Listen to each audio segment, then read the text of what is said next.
deal. Yeah. Kelsey did. Kelsey got 3 years.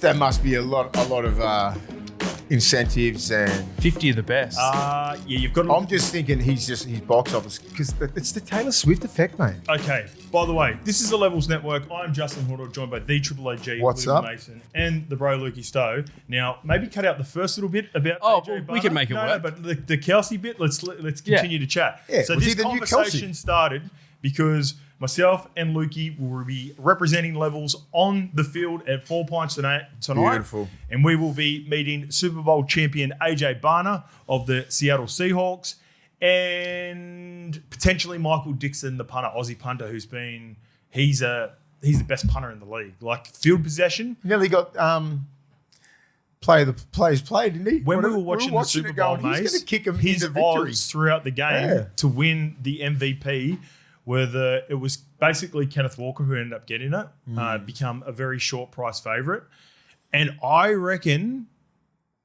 think, it was Michael Dixon second for a large portion of the game because he was awesome. Anyway, AJ Barner, he scored a touchdown in the Super Bowl, had a breakout season. Yeah. He's on a rookie deal, third or fourth year, so he will potentially get a big deal as well moving forward. You have a good time. They're going to shoot some footage. Behind the scenes of SEN and AJ Barner, or whatever his name is. Don't say whatever his name is. AJ Barner, Man, mate. show some respect. Fucking Jesus Christ, we just talked about him. Just got you on the He's field. like, is he trying to, like the tight ends are traditionally, they've got good. Mad Swag, Gronkowski. I was just on his Instagram. Tony Gonzalez and all those sort of big boys, and then Kelsey's really changed the game with the swag, the white boy swag is like, I reckon he's a.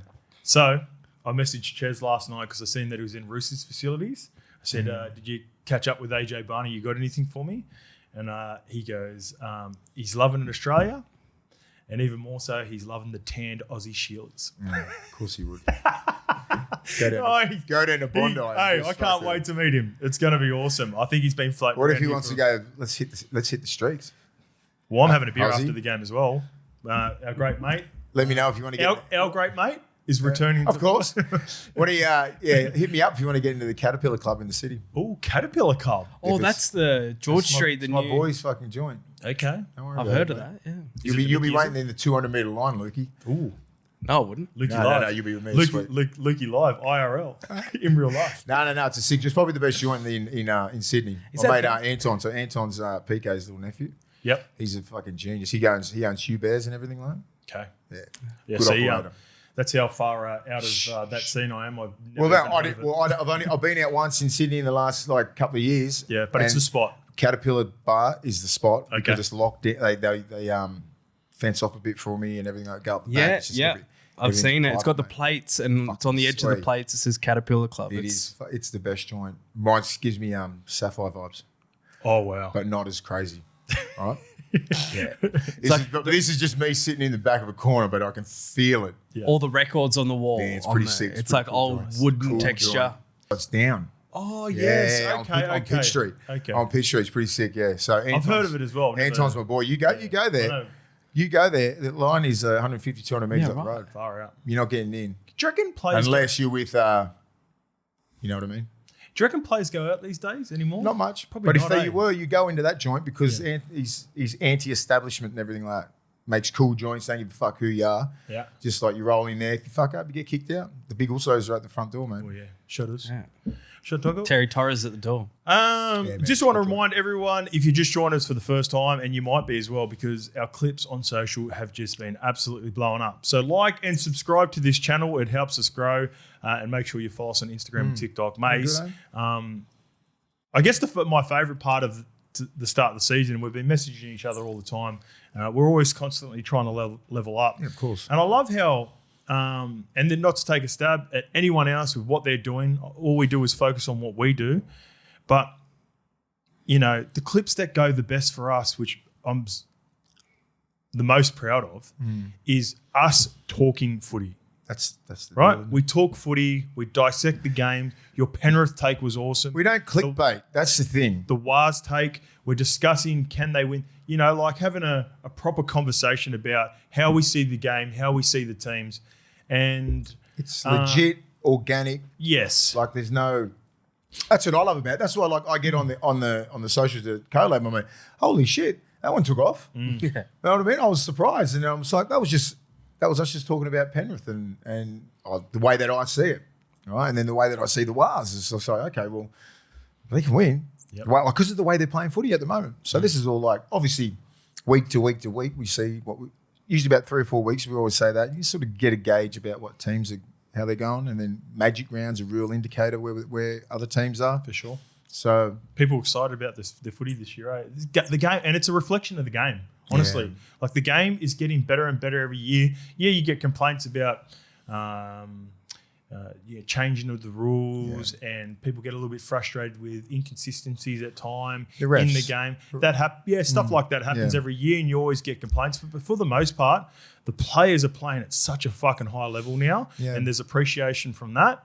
And across the board as well. Like I'm talking about how proud I am of what we're doing and the chats that we have, but like rugby league community podcast, everyone's killing it. So but it gives us like so much to talk about with rugby league, and if you know what you're talking about, you're going to get good content. And the way that we look at games and the way that we the relationships that we all have, we just sort of break games down as we see it, right? Yep. Like always at the start of the year, you're going to have whinges about the refs and the 60 goes, and then I always say it, the players evolve and they just get better and better and better. They've got to catch up with this match fitness, man, because you can't.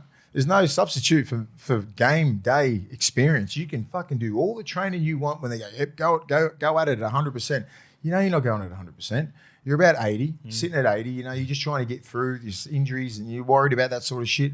Then the game is at like 110%. Takes about 3 to 4 weeks to get going. Now you're sort of seeing some more footy, right? Penrith's playing footy. All the better teams are playing some real elite footy. Takes them about that long, but great teams. Even Melbourne's up there, right? They fucked up last week, but the Penrith team that's the test. That's the level. That's the level. Like and I was so. Nicky, can you check and see when the Warriors play the Panthers? And the Warriors. I've already looked it up. Round 23. Oh, round 23. In New Zealand, yeah. It is what it is. I think it's one of those ones where that'll be. Hopefully they're like both top 4. I think it's like 7th of August or so. It was around the time when we went last time. Gotcha. I could be right to go over there for that. That's what I was thinking. If they're humming, if they're humming, and that's a game that's sold out, we should try and get over there. That's why I looked it up. I hit up the boys as well on Play on Sports. They've been commenting on our stuff as well. We could. I think we should, because it's been a couple of years before. We've got such a big fan base over there. So if we plan it far enough in advance, we can. I think it makes sense. The one. While we're at it, another part that I'm really proud of, I talk about this all the time, is the community. Now, our man C. Mayron planted the seed for your take around the Panthers a couple of weeks ago. He talked about the 6 agains. It was an awesome comment. It got you watching. You dissected it. It led to arguably one of our most viral clips of all time. So what do we always want to do with our community, boys? Reward. We want to reward them. And this is a little minor or mini announcement, and we'll do this properly once we get everything. We've done and looked at samples, boys. There will be merch. Yeah. There will be merch arriving again. So when that does arrive, C Mayron, so it is spelled, Lukey's got it here, CMAEORN. So it's a little bit strange of a username, but you will be getting a hoodie on the house. Shout out to C Mayron. Got the wheels turning in my brain, because I was looking at it and I just didn't. I want to see more of it. I wanted to see more of it because I knew what they were doing. I'm like, is this a tactic? Is this a tactic? And I'm like, fuck, it is a tactic. Like, they're doing it on purpose, and it's you got to use these rules for you and against you. Some teams go, oh my God, 6 again. I can't defend it. Yep. Or you break, and your resilience, you see the body language. They don't give a fuck. They don't change. Their eyes are up. Their body language is back, shoulders back, going, fucking give me the next one so we can win it. All right, that's the difference. And I saw about 2-3 weeks of him, like, read the last bit of his comment. It's basically what you're alluding to there too. Yeah. Read that out. Yes. Feels like good teams know how to bend the rules to suit them. Yeah. And that's not a dig at Penrith. That's genuinely what good teams do. Yeah. All right, what is band officiating? How can we be better? What are our strengths, guys? Mace. Fucking defense. Where do you live? Grey area. Where is the grey area? Yeah, in these rules, mate. In these rules. And so if you've got the cattle and you've got the team and you've got that leadership, as I said when I said last week, look at that team compared to everyone else. Look how fit they are. Look how strong they are. Look at their body language. Look at how much they've been through, the resilience and the, like they're there. They're vets. Yep. Nothing can break them. Now they fucking got pissed off last year. Everyone was like, they're not going to make the 8. Fucked around, got a prelim. If it wasn't for Walshy, they're in another grand final. I put my hand up. I said they weren't going to make the 8. I didn't say they weren't going to make it. I said too. I said this year, but I was only joking. Before we get off the fans, I was chatting to Louis B in the DMs. Yes. His levels. Yeah, awesome, Shout out to the Brisbane Broncos who saw that post. Oh, yep. And it looks like they're going to be sending him a nice care package over to the UK. Our man from the UK who had the nice message talking about getting into the game. Oh, yeah. The Broncos his little kid. I saw that. The Broncos hit us up in the DMs and they're going to send him a jersey. Yeah. And his kid. You know whose jersey I'm going to sell? You know the all black that they gave us? Yeah. You know the crap my crazy mate Pete?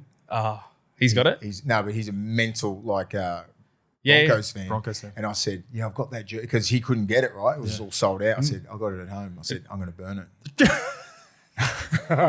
I'm going to film it. Because me and him got along good. That just sounds what? That's the opposite of what we're trying to do. No. I was just taking the piss. I said, you know what? I said, if you keep talking shit, I said, I'm going to film myself lighting it on fire.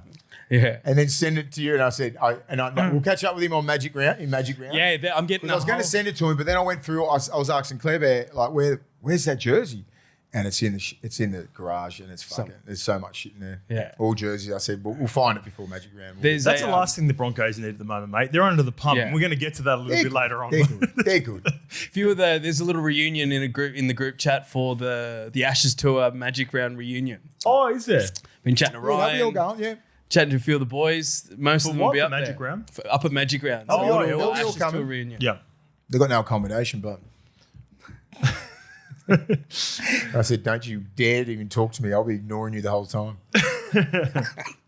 Well, I'll tell you when we won't be ignoring them. That's if they rock up to the races next weekend. Yeah. Mate. So the 4 Pines Day on the trot at Royal Randwick is happening Champs Day. 4 Pines again? Week 1. I love a 4 Pines. Love 4 Pines. All right. So our great mates from Hello Sports. Legends. Tom and Eddie. They will be hosting an event with their sponsors, 4 Pines. Yeah. And they have graciously invited us. We will be joining the boys. We will be jumping on stage for about 15 minutes, having a chat, mixing and mingling with all the punters and dribblers, L1s from day one. So come and join us. It'll be Saturday, the 4th of April. The gates open or the part that we're at in the Riders Club, which is a members reserve, that's open from 12 p.m. all the way to 6 p.m. Good day. Who knows what happens after that? We'll leave that to your imagination. Leave it open. But have you been to the 4 Pines Brewery? Yeah. Yes, I have. So before the Manly game when you walk there? I went after the game for Chez's 350th last year. But remember I went last year to a game?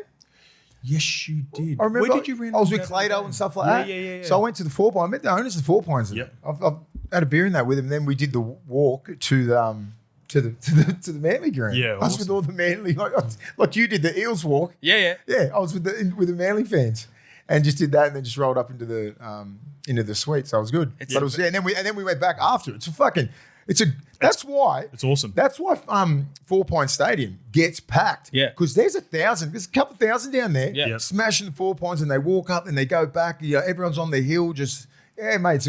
They've got it. Their pre-game and post-game, Manly. They're on. You know what? I love it. Back in my day, it was a pain in the ass for getting parking and all that sort of stuff.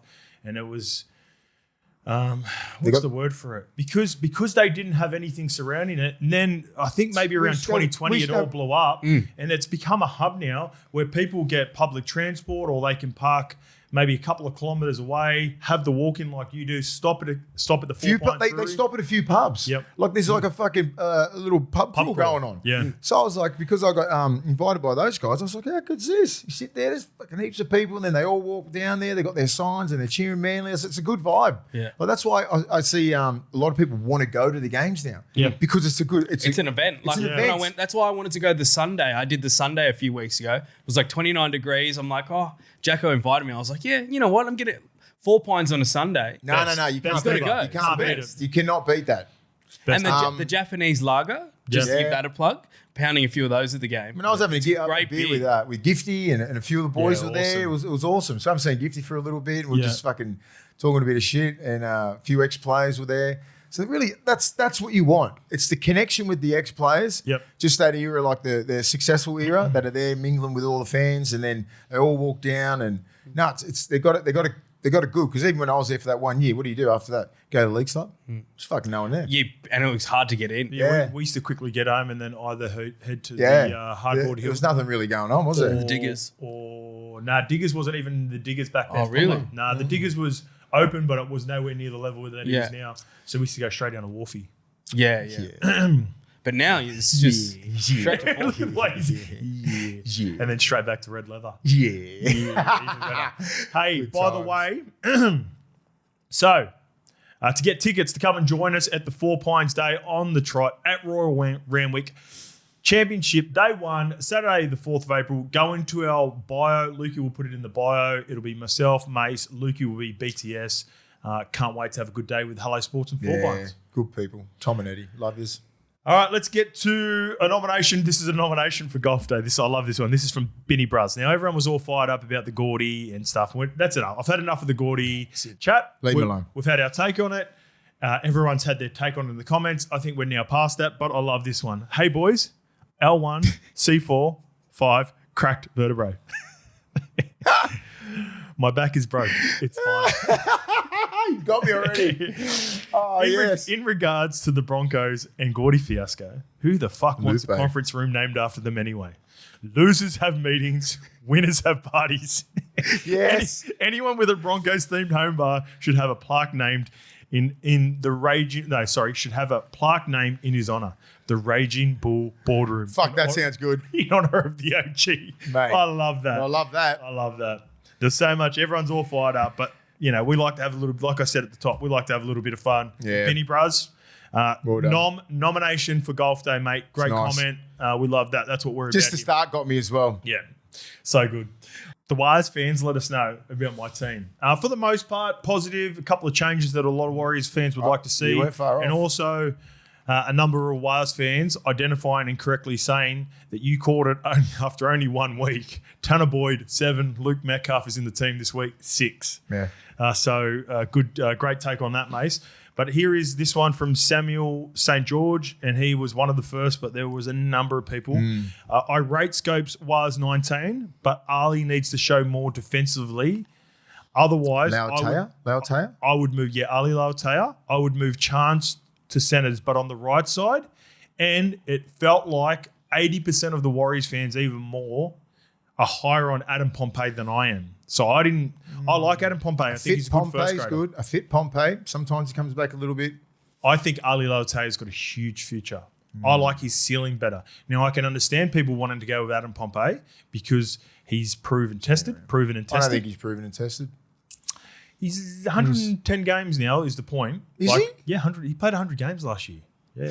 Fuck. Yeah. Righto. So, been a solid player for him for He's a while. been injured. Like, he just hasn't strung a real whole consistent year together. Mate, they've been moving around in and out. Had a few injuries. He's been fucked around left side, right side, Correct. left side. Like, I don't know what side he is. For the most part, I think Left? they like him on the left. Yeah. For the most part. And I would have Chance on the right too. Yes. Okay, so Because he's predominantly right foot. On the left side, he's a right arm carry. whenever he's played for the Kiwis, he's played right. Yeah, he could be a right side centre. Yeah. Good defender. So that was, I guess, the biggest change. Apart from that, a lot of people were on board with it. It doesn't matter, though. Webby went a different way. Webby's gone with Chance at fullback. Turning to a Mickey, he moves all the way back to the extended squad. And it's going to be Ali on the right, as per, and Adam Pompey on the left. Ali's a big boy, eh? Mate, I think Ali's going to be gun. Now, people were getting into Ali because defensively, he's had a couple of bad misses this year. Mate, he is a 21-year-old. Get the I'll get it up here. Baby, Get Ali Lautea's age. He's 21, 22 years old. Now, the Billy Smith game in the Warriors was not good enough. Like, he had a couple of bad, clean misses on Billy. 23. 23 years old. Okay, so he's got to start figuring it out really quickly, to be honest. I didn't realise he was that old. But my thing is, I do think he's got a higher ceiling, and it's the start of the year. You're 3 games in. You're almost like across the board. Everyone is looking so good that I feel like the Wars fans are just picking out something that's been probably the most negative part of their start of their season. Yep. But I still do think Ali's got a huge future. But whatever way you want to go on that, I'm happy for that as well. How old's Pompey? 26. I would say 25, 26. Okay. Can you look up Adam Pompey Well, as well? they're in a good place. Well, guess what? The litmus test is coming up, mate. Yeah. So the Tigers are depleted this week, especially with Jerome Lyon. Adam Dewey's named, but I can't see him 27. 27. The week after they play the Storm. Okay, we're on. We'll see what version of the Wires is legit because we're going to get a good game. I'd imagine we're going to get a good game from Boyd and Metcalf this week in 7 and 6. We'll get a look there. And then we will see the Storm away in week 5. We'll get to the Tigers in a little bit, but I think the more I look at their structure and how they play, I think Dewey's got to play 13. And I reckon Alex 12's playing so good, and I'd put that Bolle back to the bench just to have more of an impact. Interesting. Because I don't think Dewey's a natural 7, mate. He's a runner, and because you can't play with these 3-prong middles, right, where he's not Jason Taumalolo. You know what I mean? Where he's tried to develop a pass, but it's very pedestrian. You know when it's coming. Yep. Right? Where Dewey is a genuine ball player. He's genuine, mate. And can I just quickly jump in? So it's less about Dewey not being able to play half. You want your huge on a link man through the middle. And there's no link man. That. There's no link. And that's why Dewey finds it hard to get the timing off Appy and everything like that. He's too deep. He's too shallow. All that kind of stuff. If he's around the middle, if he's that connect guy like Yowie, he's got the skill set. Yep. He's a halfback. He's got half, and he's 6'2" or 3", and he's 100 kilo. He's a big boy. It's just the defense. You know, he's got to fix his defense up. And work rate and the amount of minutes he's got to play with. But Twal has been playing outstanding. He's playing awesome. He is. And he's playing a front rowers game because as a 13, all he's doing is just fucking not even thinking about passing, just bang, bang, and they're great runs. He's been the most effective player out there. He's been the most consistent player for the time. Because he's just running. Yeah, for years, but he's just running. He was a bench player for years. Now he's sort of figured it out about 5th year in the game. He's getting a lion's share of the ball too. He's playing over Terrell May and Bolle. He's probably playing better. Start the season? Yeah, he is. Yeah. Agreed. So I reckon to have that impact because like Royce Hunt's coming off, but he's not playing that big of minutes. Bolle can give you some really good minutes and just have that little rotation. Interesting. And then have Dewey in there and just ball play be like Yowie. Right? Be like a Yowie, be like a Cameron Murray. That's what they're missing. There's no connect to the halves, right? So just say if you get to you open up the left side, right? And then Dewey can get him first receiver. He's good enough to play short to his big boys, right? And then go out the back to the young kid Finau. I reckon he could play 7. Can I throw something at you that might not change your opinion, but help your argument without moving Dewey? Because I think Dewey has to stay at 7 because he looks to me, I'm watching him, he's the most vocal and he's clearly a leader in the team. So that's why I prefer keeping Dewey there.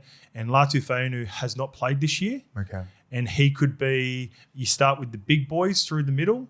Terrell May sort of plays that link role for him, but nowhere near as clean as I don't like that. Others, right? That's what they want to do. When they had some good victories last year, Latu Fainu was coming on at the 30-minute mark and linking through the middle for him and playing 25 minutes. Could that be an answer for what you're something thinking? like that. And you got to swap around and Dewey can go change and then you can put the Fainu somewhere around there. Yep. Because I want Dewey to run. Okay. He's a runner. Look what he did to us in that big game. Fucking just ran the ball like he goes down short sides. You can do that as lock. You got a free reign. There's no structure for you, mate. There's not sitting on the right side and just doing waiting for it to open up and then there's fucking inside pressure on you. And he's not that slick of a ball player to pull those fucking he ain't got the fucking long ball. He ain't, you know what I mean? Like it's very short and he's trying to get across. You know, like I just think they can really his biggest threat is running. They can tinker with that a little bit. And I think off quick play the balls, he can get on there. He can jam in behind the ruck. He can step over. He's got an arsenal of attack, and I just think he's it's one dimensional as a halfback because you're a distributor. I wonder I wonder the look that Jock Madden's going to provide for Dewey as well. Yeah. Because Jock Madden's your guy. He's going to what? He's traditionally a more Hookers. He's a like, game managing half, right? Yeah. Like he can probably get the team around, get him in the right position. Are they moving Dewey to 6? Dewey, no, I think Dewey was still named at 7, and they just put I'll bring it up. Jock Madden to 6. Just a little bit of Yeah, food they for did. thought. I think. So you know what? I think this is what Benji's thinking. This is what I reckon anyway. Adam Dewey come out in preseason before a game was played and said, "I want to be the Batman." I want to be Batman. You're not. So, but there's a mentality with that, Mace, right? And whether you believe it or not, the Tigers, Adam Dewey believes it. I think the Tigers playing group believe it, and Benji obviously believes it because even though Jerome's not there, rather than moving him to the 6, which in a way, right, that's probably what he's going to play. But it's all about the mentality of I've got the 7, I'm the dude. We go as far as off how I can get the team going. Is that the mentality? Yeah, I like the mentality, but I mean, I'm just going off the talent. Okay. I'm not thinking like if JT said that or Joey or like Trent Barrett or one of those great halves go, I'm fucking Batman. Yeah, sweet, you are Batman. I'm not fucking seeing Batman out of Dewey. He can be a really good, decent first grader, but he's not that. All right. Like Luai's the fucking Batman. It's his team. Yep. He just played the best Robin to Cleary. But when Cleary was out for you, he was Batman. Like there's no, I'm not getting it twisted like that. He's a fucking man, Luai. They go as far as Luai goes. Yep. Well, it's going to have to be Dewey because Luai's out for the next 4 weeks. So Dewey's a bit of Bruce Wayne at the moment. It's not quite Batman. Yeah, exactly. He's like fucking, yeah, exactly. I wasn't going to say anything else. But I rate Dewey. I just think his best football is at 13. But it sucks because I don't think he loves tackling that much. And I can understand that. Yeah, I get it. I get it. Not many I get it because 13 is the hardest. That's why Ben Hunt hates playing hooker. 13, but he's a gun hooker. 13 is the most rewarding position on the field. Yeah. If you're about it, because you get to fucking get the ball whenever you want, you get to run it, you get to hit blokes, you get fucking. There's no structure in your defense. You just organise stuff. It's like it's a fucking free for all. It's fucking great. But if you're not about it, you go out wider. Yep, there we go. We were starting with Wars. We got to Tigers. Let's just quickly get back to the Wars. Yeah, I just want to say that. No, it's fine. It's all right. When you're on a roll like that, we let you roll. And also, the last bit of the comment, don't forget Rocco Berry is back mid-year. Samuel St. George, there was a number of people talking about Rocco Berry as well, so he's clearly a fan favourite. Where's Rocco? Rocco he's had a number of injuries. I think for Rocco, unfortunately, and this is the beauty of where the Warriors are at, he's going to have to prove himself. Oh, big time. He ain't going. He's not a straight back. Rocco Berry's not just getting fit and then coming back in. Recovering from a second shoulder operation. Yep. He's going to have to work his backside off in New South Wales Cup and hope. And by the way, I don't envision it because we both see the Warriors going well. It's going to be injury only for him to get back in because I'm already trying to figure out if you can find a place for Chans, let alone Rocco. It's good to have depth like a Rocco Berry. For sure, it sounds like a porn name, eh? Best. Rocco Berry. And starring Rocco Berry.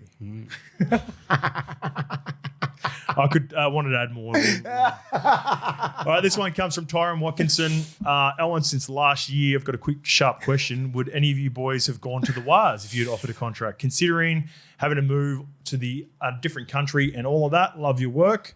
I think I said this before. They come knocking around about when my second stint in the NRL. Yep. Before I went to Newcastle and then after Newcastle. Okay. I had that 1 year when I went to Manly. Yep. I could have went to... Who was the coach? I don't know. Can't remember. I think it was McFadden or something like that, maybe. Potentially. Yeah. I think we've had this conversation before. Yeah, we did. But like, I had an option to go to the Broncos. Yep. With Wayne for 2015 when they made the grand final. Yeah. So Wayne goes, because I didn't want to really move. I was in Newcastle. I was pretty happy. I was at the end of my career, and then Did he go to the grand finals? Was he First 13, year. 14 Newcastle? 12, 13, 14, then straight to the grand final in 15. And then he goes, because I was umming and ahhing about retiring and stuff like that, and he goes, no way. He goes, you've got more footy in you. He goes, you want to come to the Bronx? I said, I sort of do, but I don't want to move to Brisbane and all that sort of shit, like. And then Manly come knocking. They'd meet with Tubes. I said, sweet, yeah, I'll stay here.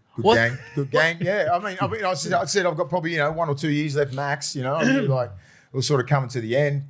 I was like, yeah, good gang. I always liked Manly. Always fucking, Hozzy was there and fucking Tommy Simons, knew Tommy, knew Jamie Brewery, knew Killer, knew Snake, knew fucking Skivvy. Sorry, Brett Stewart, Jamie Lyon. Steve Maddai. A few of the OGs, and it was a good, always been a good club, always respected Manly anyway. So, I had a year there. Maybe that's what I'll do. I'll put together a nickname PDF and have it linked in the bio. You got to get it. Yeah, we should try and do that. Ogre Bobcat. So it's like a glossary of L1 day one terms. Yeah, do that. Can I ask? Ogre Bobcat. What's it like being in like Darius Boyd was that kind of guy for Wayne? Dubs, you followed Wayne not followed Wayne, but he's always sort of reached out. How does that conversation go? Would you put yourself in that sort of Darius Boyd areas where you do you want to come? Well, Dubs was a little bit different because he's been looking after Dubs since he was 18, right? So he really, his Dubs is sort of father figure. A lot of things happened in Dubs' life. He was very clear with it and he said it, like his childhood and everything like that. So Wayne sort of took him under his wing, where me, different sort of upbringing and everything like that. No real father figure. And Wayne sort of understood that. Met him, at the peak of my powers when I was like 24. Didn't really know him. He didn't know me. So like we just went off face value and he just sort of judged me on my merits and character and everything like that, not as a football player. If I wasn't the person I am, right, there's no fucking relationship there at all. Right. So ever since then I've always rung him before like contracts and everything like that. And then my first real like indication that he sort of always wanted me was when I was in France. He rang up, his first one, he goes, heard you're not happy, all that sort of shit. Goes, give me 6 rounds, we'll be back at the Knights. And you said, give me 6 weeks in France, I'll be back. I said, yeah, I've got some shit to do.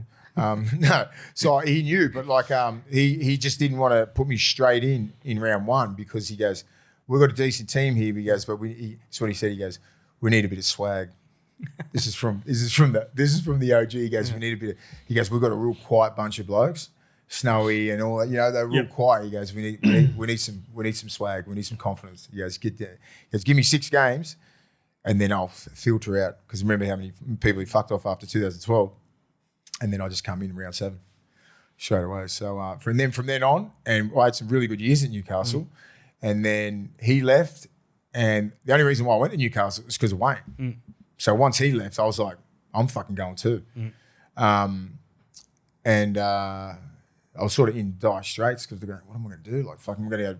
Manly was on board, Twos rang, and like fucking big coin too. I was 35. I was like, fuck, why would I retire if you're going to throw that sort of money at me at this age? And then Wayne, he rang, goes, if the Manly one falls through, he goes, you're coming here. Like it was 100% I was going to play. I said, no, I can't, Wayne. And then they, I think they got Adam Blair. Remember Adam Blair went up there? He played a really fucking great year. He had a great year. Yeah. So I had no doubt I could still play the game at a high level, but I was just like, fuck, it was the training and it was a fucking, you just get over it. And once I sort of started getting over that training, a couple of times I just didn't rock up on Monday. Not because I just didn't want to. And if you knew me like from my whole career, fucking love training. That was my whole thing. Love being around the boys, working hard, fucking just doing everything like, just that whole like camaraderie. And I just loved all the fellas and everything like that. And I was like, And it happened about 2 or 3 times. And I went, that's the writing on the wall. All right, it's fucking happening. And then I could have stayed in the NRL again. And I went, no, because I don't think I could commit to that. And then I just fuck off. South of France, best decision ever. And I did, because I went out on my own fucking terms. Yeah. Right? I didn't want the game to go, fuck, he's over it, right? There's a couple of players that we're going to talk about later, but people are coming out going, the game's gone past him. The game's gone past him. I didn't want that ever. And then, so that's a big thing I always talk about with players from my era, and it's how you retire, right? It's the mental thing. Like if you go out on your own terms, you're happy with your career, you're fine. But when you get pushed out, when you're a great player and you get pushed out and you're not wanted, there's bitterness. There's a bit of fucking. It's that identity. It's the transition. It's bitterness. It's like, oh fuck, like you get bitter at the club. The NRL is like you start pointing fingers, and it's like linger for about 3 or 4 years. Yeah, and you can really fucking start getting bitter. And I never did. That's why the transition for me, I couldn't wait, because my mentality is like, one road ends, another one begins. When I retired, I was like, it was a relief. I went, thank fuck, that's over. What a great ride. What a fucking great ride. I said from 17 to 36, it was like fucking non-stop, right? And I was like, I get to relax. Now I get to start living a fucking normal life, because the rugby league life is not normal. You're on schedule. You live in a fucking whole different world. You're all about football. You're all about this. You're all about structure. You're all about fucking your body, your fitness, everything like that. It all comes in together. And if you're not about it and you're not committed, you fucking can't go half-ass into this game.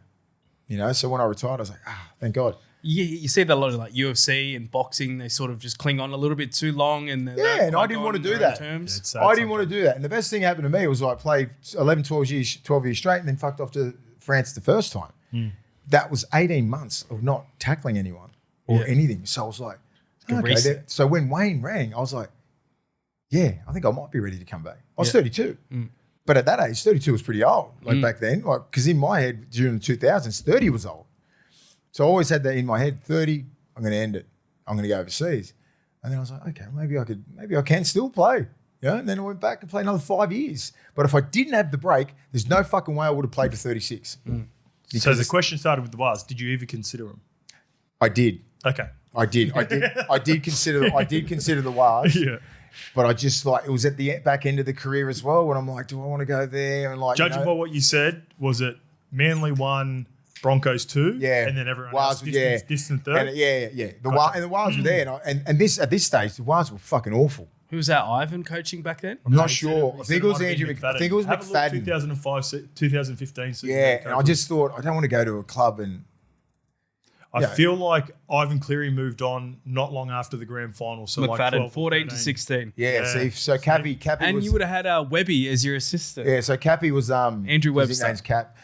Cappy was the... he was the coach. And I was like, they were going for a really big rebuild, right? And I'm like, I don't really want to go to that. And I knew Manly was always a fucking decent club, or the top 8, or, you know, we're always going to have a crack. You would have played rep footy with the Stewart brothers and all that sort of stuff. Yeah, and it was just, you know, I had good relationships and it was a fucking good club. We fucked up at the start, otherwise we would have went on a bit of a run, wouldn't we? Is that correct, or AI? It's not Andrew Webster, the same Webby as the assistant coach back then? Yeah, right. Mate, Webby's been fucking grinding for years. Webby was my assistant. Multiple. He even had a stint at Wakey. No.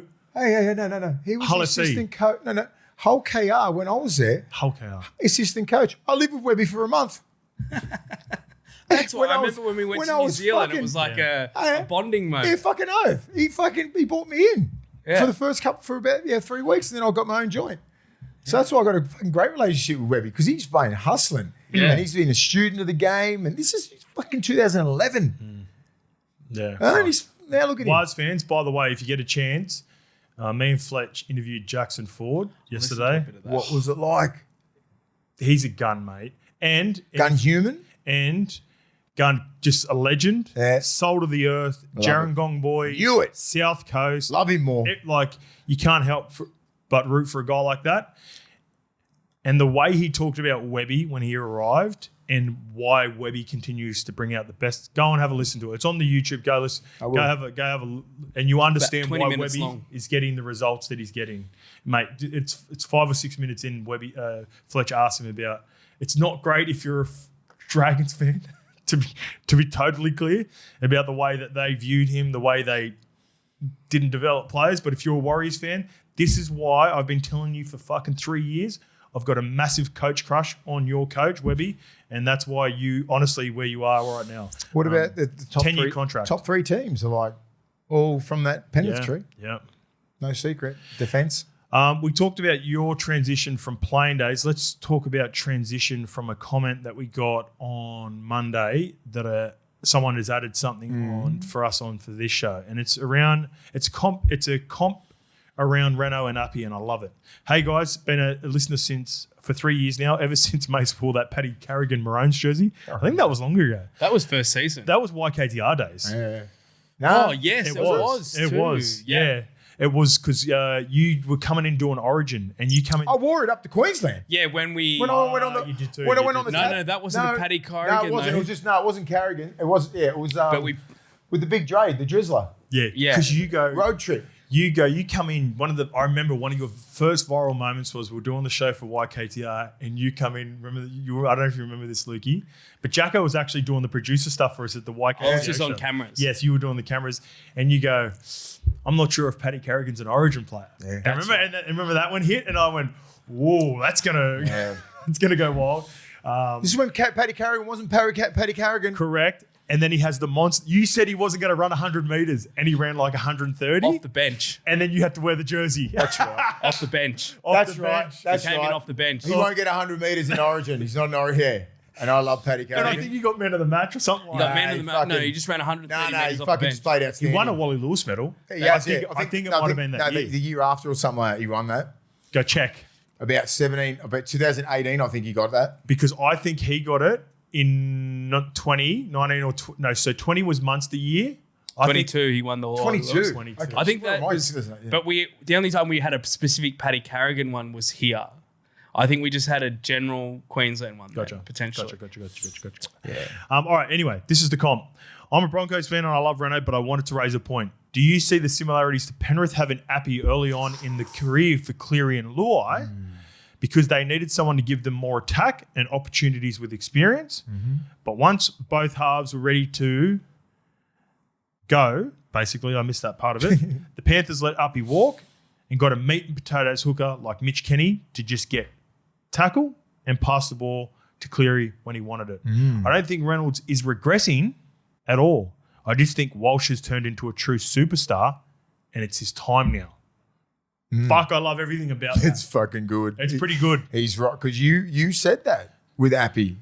Yeah. Yeah, you said that. Well, Matty Cameron said it himself. Yeah, mate. I know that, but it's out there. But let me explain that for people that might have missed it. So Matty Cameron was on the podcast with Gemma for the CEO of Penrith Panthers. He was my assistant coach at Parra. Oh, was Love he? Matty Cameron. Love Matty Cameron. Yeah. He comes from the Brian Smith elk with the development. That's why huge part of the success. Anyway, so he mentioned that when Cleary and Luai were figuring out who they were as playmakers, they needed Uppy. Youngsters, Mate, 2 years ago, it was the same. Reynolds was a necessity for the Broncos to do anything. They were erratic. They were immature as footballers, not as humans, but as in terms of football IQ. But this is what we're talking about.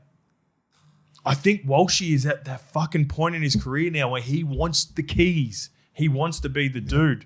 And he might not say that. He might even love having Adam Reynolds there. I don't want to create any division. You're going by the optics, but correct. But this is just an eye test of watching him. This is not hearing anything. Just like he relishes in the extra responsibility every time he plays, and that's normally when Reynolds is out. So I love this comment, and I love the part that he mentions because you're right. And sometimes when you're critiquing players, it sounds like it's like, all right, we think Reynolds is regressing. No, Adam Reynolds is still the same dude he's been for fucking 15 years. It's just that when he doesn't play, we see the best version of Walshy. So why is that? I'm going to watch him very closely. Yeah. Very closely. And we'll have a take on it in a couple of weeks. Okay. And I think it's been you can see it. Yep. Because if you have a look at that little bit of a piece last year when he went on a run, that's what I go off. It just opened up Walshy's mind. He goes, all right, I've got to take over this. I got this. Yep. He's about 4th, 5th year in the game. Mate. I know he debuted young. He's here. He's arrived. He's the top 3 best player in the world at the moment. And I can't have him sitting back waiting for those opportunities. I need him to take those opportunities. And that's what he fucking did last year. They wouldn't have been in the grand final if he didn't do that against Penrith. They wouldn't have won the grand final if it wasn't for him last year. He's got that. The swag that he's got, the confidence levels that he's got, and he hasn't started the year like that, how he finished. And why? We did play that. He played like that in the second half of the Broncos game. Well, he played that in the first half against Penrith. Yeah. So it's coming in and out of games, isn't it? But sorry. He played like that with Reynolds, not in the Melbourne game. He just went fucking... It's almost like he let Ben Hunt and Ezra try to play for the first half. Don't get me wrong, he come in and had some touches. But I reckon in the second half, he just went, fuck this. We're going to win or lose, and it's going to be because of me. In the round one, Reynolds was playing. So that's where... Watch it this week. Yeah. So Reynolds returns. I think the Dolphins are going to beat the Broncos. There we go, before we get to the tips. So that's... I'm on the Dolphins again. Watch the game closely. Come back and report to us on Monday. Very closely. I just and I love Reynolds. He's at the back end of his career. But Walsh is at the fucking pinnacle. He's at the peak. You've got to feed the kid. Can I give you another little micro example? For years, I think there's been frustration around Kalen Ponga. And I reckon at times he's done the same thing. He's tried to let halves that have been in those positions for Newcastle dictate when he gets the ball and how many touches he gets and where the touches he gets. It's the smallest of sample sizes, but in 2 weeks, he was playing more on ball because Dylan Brown is clearly a better ball runner. Yeah. And it was bringing out the best in him. Because Reynolds is not a ball runner. He's a ball distributor. Correct. Right? And I said last week or on Monday, it's Ezra, man. Ezra needs to connect and get on. Right, he needs to get that match fitness. He needs to be on ball all the time. I think now because he's been questioned with his defense, he's more defense orientated. Can't miss tackles, this and that. But your whole game is attack. That left side needs to be humming.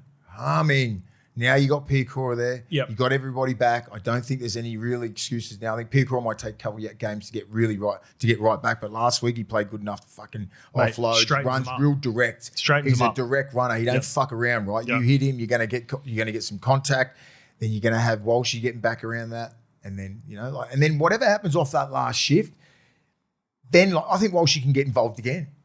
Yeah, he needs about 2 or 3. If you give him a quick play the ball. He's going. Check out the grand final try. Yeah. He was sweeping out. He started sweeping out to the right, seeing the quick play the ball. What happens? One of the greatest tries in NRL grand final history. He's an instinctive player, right? He just if he sees gaps and if he sees an opening off a quick play the ball, boom, he's done. Yep. You just got to get on his page. All right. I want you to watch Walshy in attack with Reynolds this week. Let's flip to defense. Everything. I want you to watch IONGI this week too, please, mate. Yeah. Well, so positional play here. This one comes from HEN Mitch. Best podcast, boys. Proper highlight of the working week and much needed entertainment. IONGI.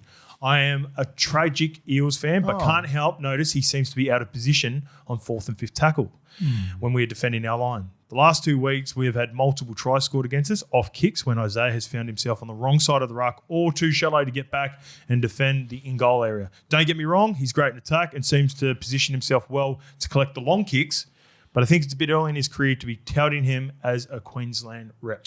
I think so too. And he's got to get these things right. It's sometimes a system that you play in, where the coach wants you up, he wants you shallow, he wants you here and there. So he needs to figure that out. Okay, Mace, well, guess who they play this week? The Penrith Panthers. So if there is someone that is going to pull them apart, well, you better get in position, son. So that's a close watch. I'll be watching him. Look, this is again. I keep talking about it. Our community coming up with really good comments, great comment, giving us something to watch, and then we will come back and we will report to you on Monday. After we go it's not through like and watch this stuff. Yongi's not fit enough or fast enough to get into position. He just might be misreading it. I don't want to plant a seed in yet, but I'll give you my take on it because I've got a. He comes from the Dylan Edwards tree. It can sometimes be a negative, but it's the best possible. It's the lesser of two evils. He works too hard sometimes. Yeah. He is a gun. I love his work rate.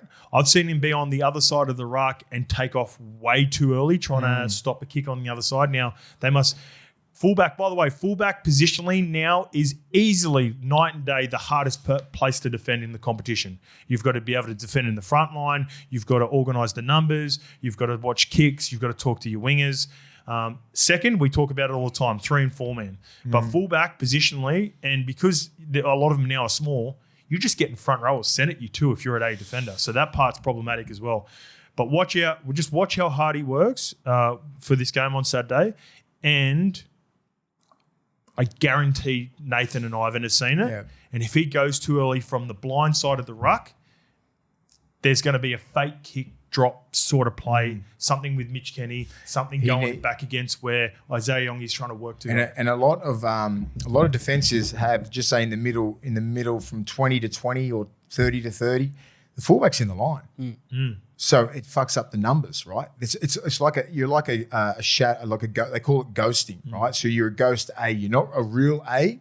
You're a soft A, you call it. So you come up a little bit. If they're not jamming in behind you, Drinky got caught on the weekend, right? Yeah. And he just went straight through him. Yep. Remember that? Yep. That's near the line. So they need to be in the line there, but the A needs to be tight. You've got to have good defenders where if you're an A defender and you see your fullback there, it's like, fuck off. I got this, right? Don't give him a proper gap of middle to run it because they'll get at you. Where Drinky should be a soft A, right? Where the A should be should have his back where he can come up a little bit and then fucking go. Give you another example. And you remember this too. When they played Melbourne round 1, Isaiah Yongi in his mind was sitting at A defender, which is the first defender off the ruck, and he was applying. He was faking an A defender, so he was a soft A. Yeah. He was thinking, "I'm going to sit here at A defender, and then as soon as the ball is passed, I'm going to sweep him behind the line." Because it was a quick play the ball and the markers didn't get square, and Riley Smith and Junior Barlow, Harry just gets out from the ruck, and it looks like a clean miss from Isaiah Yongi, and everyone goes, "What's he doing? How does he like?" He was already in, I'm going to work hard for my defensive line on the right side. That was his thought process. But even if you're a soft A, it's a non-negotiable. You can't go before the ball goes. Yeah. So that's where he fucked up. So that's the thing. You have to that's the rules of defense, right? So sometimes you got to understand where the middles are, right? So the play the ball's there. If you've got guys that's why the middles, when I said the timing of the Tigers, they're on another planet, right? They're not engaging anyone. So if you're the fullback, you don't really have to be at A. You can be already on your bike, right? Because if you're waiting for a kick over there, the 3-man is responsible for that little dink, that little kick, right? So he's dropping back as well. So there's a lot of people helping. It's not just the fullback try sprinting everywhere. So the 3-man, which is your 7 and 6 on both sides, they drop a little bit back for that little bit of a crossfield kick and usually the grubber, right? The 4-man, everybody's on board. Everyone knows, right? But the middles need to understand there's always width. So just say if you see the first receiver he's outside B. Well, he ain't jamming in there, is he? No. So Yongi and all these other fullbacks, the good fullbacks and everything like the Teddies and that, they're already on their bike, mate. Yep. They're already on their bike. They can already see it. But if you see like a Taumalolo just right near the ruck, you have to hold until the ball's gone or out the back. Or a genuine threat like Harry Grant who can fucking pull your pants So up. Harry, you're always watching the 9. As soon as it leaves the 9's hands, past the fucking 2 middles and then out the back, then you're fucking on your bike, right? Then you can move. So they're the little principles that you need to have, and you can't just be like, all right, fucking see you later. Like Drinky got caught and I blame the A defender with Drinky. He didn't protect him, all right? Drinky needs to nearly be behind the markers, right? He was fucking he was a proper A. And if I see that, I'm fucking going straight towards him. And middles know that.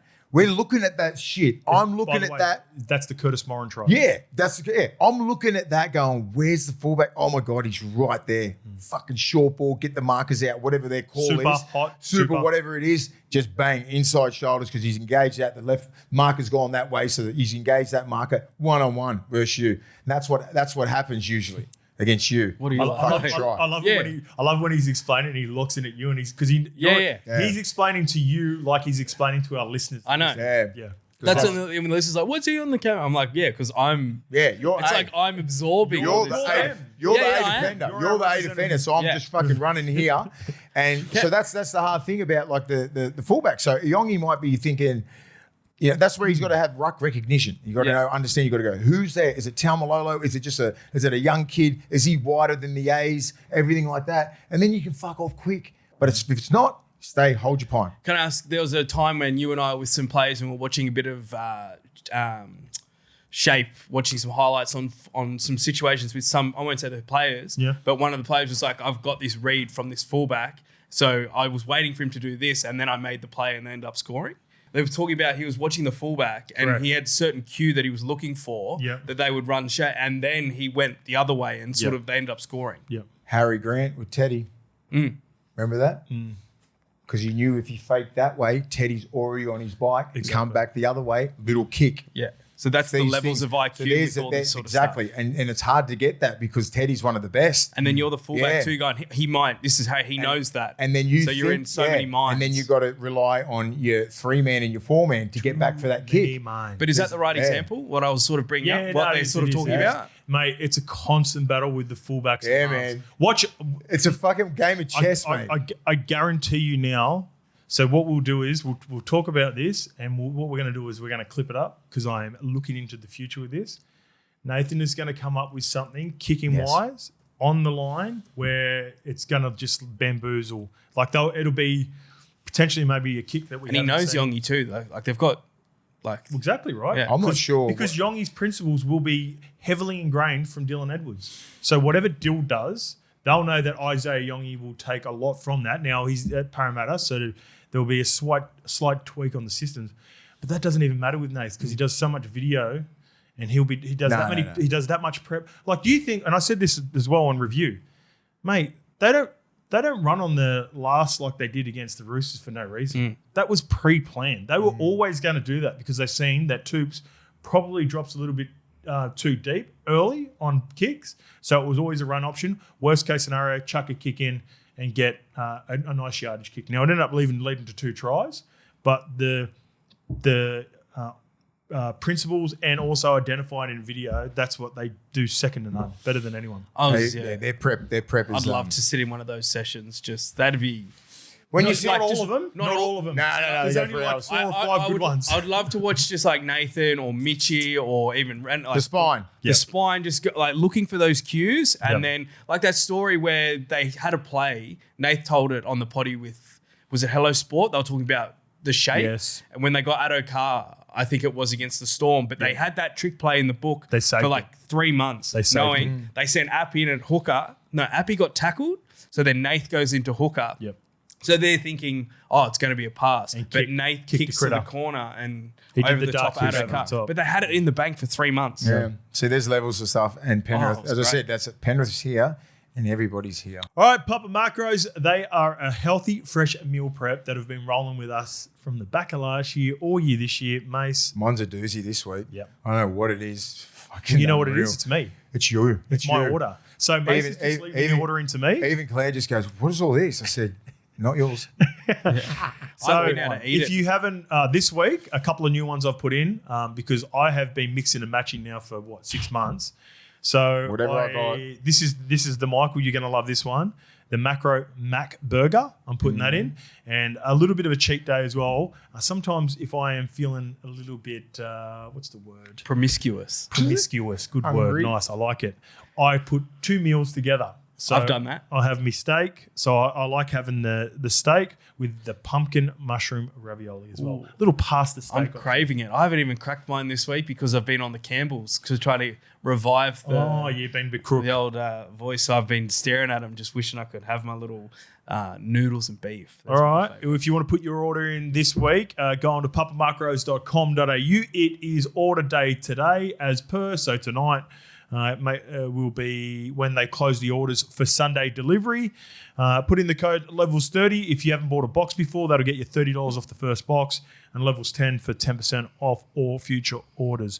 All right. Here's a good one for another one with you. We've been talking a lot of TAC versus D. Here's talking about the systems, mate. Hey, boys. This one's from Harrison Reisner. Hey, boys. Love the pod. Makes the tough slog to work all that much easier.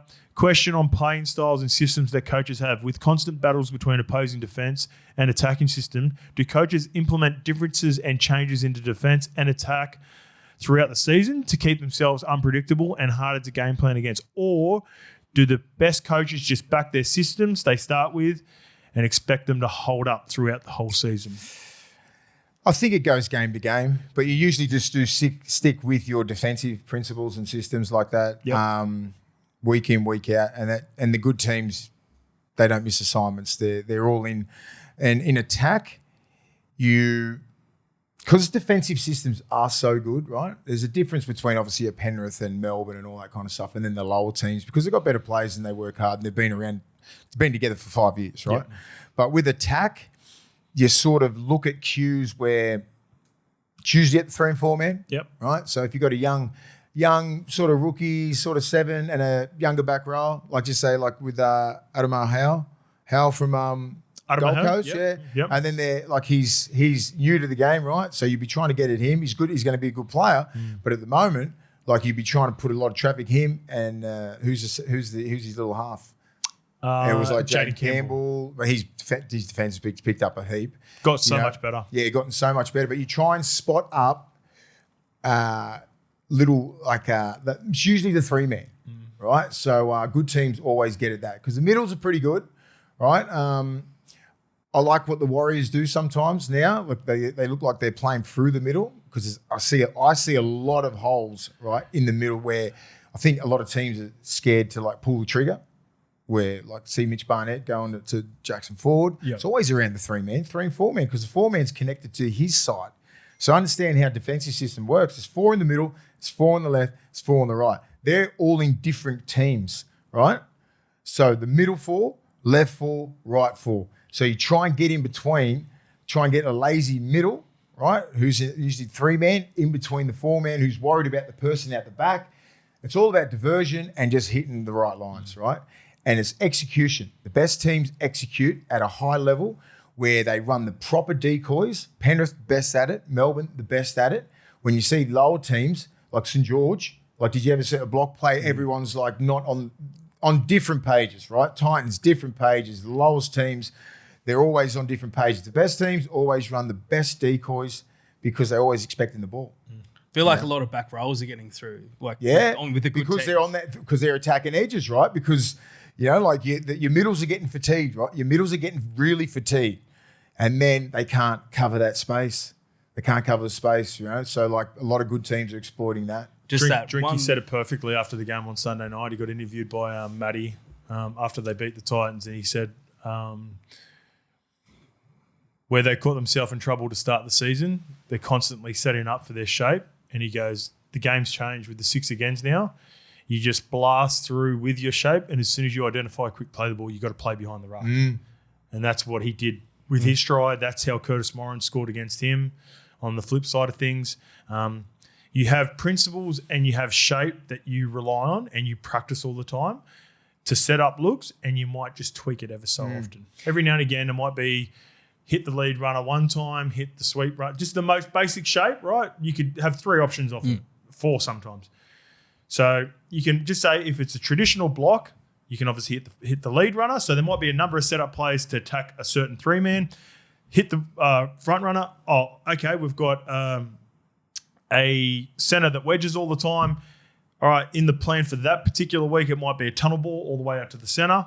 Or it's a left winger that makes aggressive decisions. So it's hold the shape, look like it's the shape, put a little kick in behind. So there's like you can run the exact same play in 4 or 5 different ways, which I'm sure a lot of people will be aware of, but it is dependent on the personnel that you're running against will dictate where you go. And if the winger's like pushing up, jamming in, and then you run that fan shape out, and then boom, he goes over the top. Hands or over the top. Yep. There's so many things, and that comes down to class ball players. Yep. Right. If you don't have a Nathan Cleary, if you don't have like these players who can actually pull the trigger, you fucking struggle. It'll just be one out bullshit. Like you'll be hitting the back rolls and just basic stuff, hitting the guy out the back. It's so easy to defend. But when you got guys like even KATOA, right? You fucking come rushing up, boom, 30-meter ball over your head. So there's a lot of stuff to it. Defenses.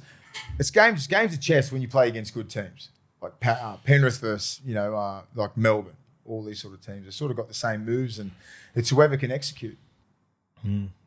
Watch out now. The Brisbane Broncos have lost their defensive coach. Watch out for the attack with Izzy KATOA. That's a bit of a... All right, so let's get to it. Ben Teo has quit the Broncos. The off-field drama at the Broncos have continued with the reports and confirmed now Ben Teo has quit.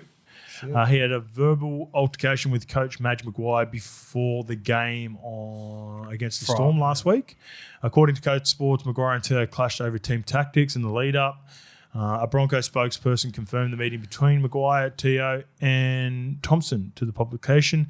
This comes after a robust discussion reached a boiling point during dinner days before the club's grand final. It is understood that Teo, who was hired by Kevin Walters before his sacking, has indeed informed the Broncos that he plans to resign from his role. This is the funniest part of this for me, straight away. Buzz tweeted about this. Come out of retirement just for this. So many. I haven't seen anything from Buzz or after this except for the tweet. Just to tweet this. Like he just wanted to write this tweet because he's just loving this shit at the Broncos. What happened there? So he's I don't know. Everything else is unfolded, but the big one, Mace, and this seems to be the biggest part of the disagreement, and you can see. I'll give you both context. Yeah, I'll give you context for both sides on this one. So apparently, so they've had clashes before, which is anyway, we'll explain that. That's quite normal. And imagine assistant coaches and coaches are always trying to improve the teams and have different views on philosophy, structures, whatever. Defensive systems. Yes. Yep. That's quite common. The frustration that has been reported that has led to this is Teo was not given permission to become an assistant coach for the Queensland team. Queensland, I heard that. Billy Slater approached Ben Teo. He asked Madge. Madge turned it down. Now, sorry, what do you think about that? Well, I'll give you the hypocrisy part of it. And the hypocrisy part is Madge was an assistant coach for the Canberra Raiders whilst he was New South Wales coach. Well, actually, he might have moved on. He was a New Zealand coach. It was New Zealand, but he might have moved on by the New South Wales by the time he was coaching New South Wales potentially. I don't know. No. He wasn't. I don't think he was New South Wales coach. He's definitely the New Zealand. Definitely New Zealand. Yeah. Definitely New Zealand. So just check to see if Madge was an assistant coach in 2024, mate. That's it. For Canberra. Fuck, was he? If he was, because that's the year that he was coached. Yeah, I think so. I think you're right. Find out if he was an assistant coach for Canberra in 2024. All right, that's where the hypocrisy comes. And if you were Ben Teo and you're looking at saying, well, fucking you did it, then why can't I Senior do it? consultant / assistant coach for the Raiders in 24. There you go. So he was assistant coach. The Madge sympathiser side, or you're understanding where he's coming from because, this reason. Matt Ballon is already an assistant coach for the Queensland team. Mm-hmm. So he would potentially lose, during the origin period, 2 assistant coaches. Yep. Is that enough of a reason to have a massive argument and fucking get sacked? Or not allow Ben Teo to progress his coaching career? No, still got. Well, I don't know. I'm still not. I don't know totally how I feel about it. Well, I'm interested to see if you were Madge. So you have your 3 assistant coaches: Matt Ballon, Ben Teo, and Trent Barrett is the attacking coach. Would you be happy if you were head coach to have 2 assistant coaches in camp during the origin period? Easily. I think I would too. Fucking easy. You got Trent Barrett there. Madge is a genius in defence. Like, what else do you want? Yeah. How much help do you need? Seriously. You know, it's just to progress these 2 guys. Matty Ballon's fucking awesome being in Origin. You know, they love it. Benny Teo love it. It's a great opportunity to get better, coaching the best players. I'm like, you should be all for that, right? They're trying to make their own way. So. They're trying to make their own way in their coaching careers. They're only and young they're coaches. assistant. They're not young. Yeah, they can come back and help you on the weekend. Yeah. You're not missing out on much. You've got probably another couple of young coaches in the wings trying to fucking filter their way through the thing and try and help you. Yep. Right? Madge is the fucking head coach. Head coach. He should be over everything. If he loses 2 of those blokes, so what? I got this. I'm still the head coach. Still got Trent Barrett as the attacking coach. I'm a fucking defensive guru, but I'm the fucking head coach. I don't need anyone. Right? This is like, I agree. You don't need these 2 for fucking the whole year if they want to go out and coach Origin to try and better themselves. Now, they're only going to come back as better coaches anyway. Agreed. Especially because there are assistant coaches as well, and they're not the head coach. Like Billy's doing all the heavy lifting for Queensland anyway. Mate, they just want these guys in camp. It'd be a nice little sprinkle to the resume. Sort of energy. Would that be fair? Pardon? Blue shirt sort of vibe? What they would do in Queensland? Yeah. So that would that's like we've mentioned before with the LUKEY take. Like it's a really critical part of it's extension of the coach. He's probably the most important assistant coach now, I reckon, after listening to LUKEY talk about it. To lose, so the blue shirt, but I'd imagine he wouldn't be gone for he'd still be able to come back and do the games. Mate, if I'll have a look at the buys. If that is indeed the major gripe, and there's nothing else in it, as in there's they've had. That's what makes me think there's more in it. I don't know because I don't think Madge should be that concerned with losing these 2 guys for Origin. He should be proud of them. Well so they have the bye the second week, the second Origin, I believe it is. Is that correct? I'd imagine they would be looked after really well for Origin period, like the Panthers do.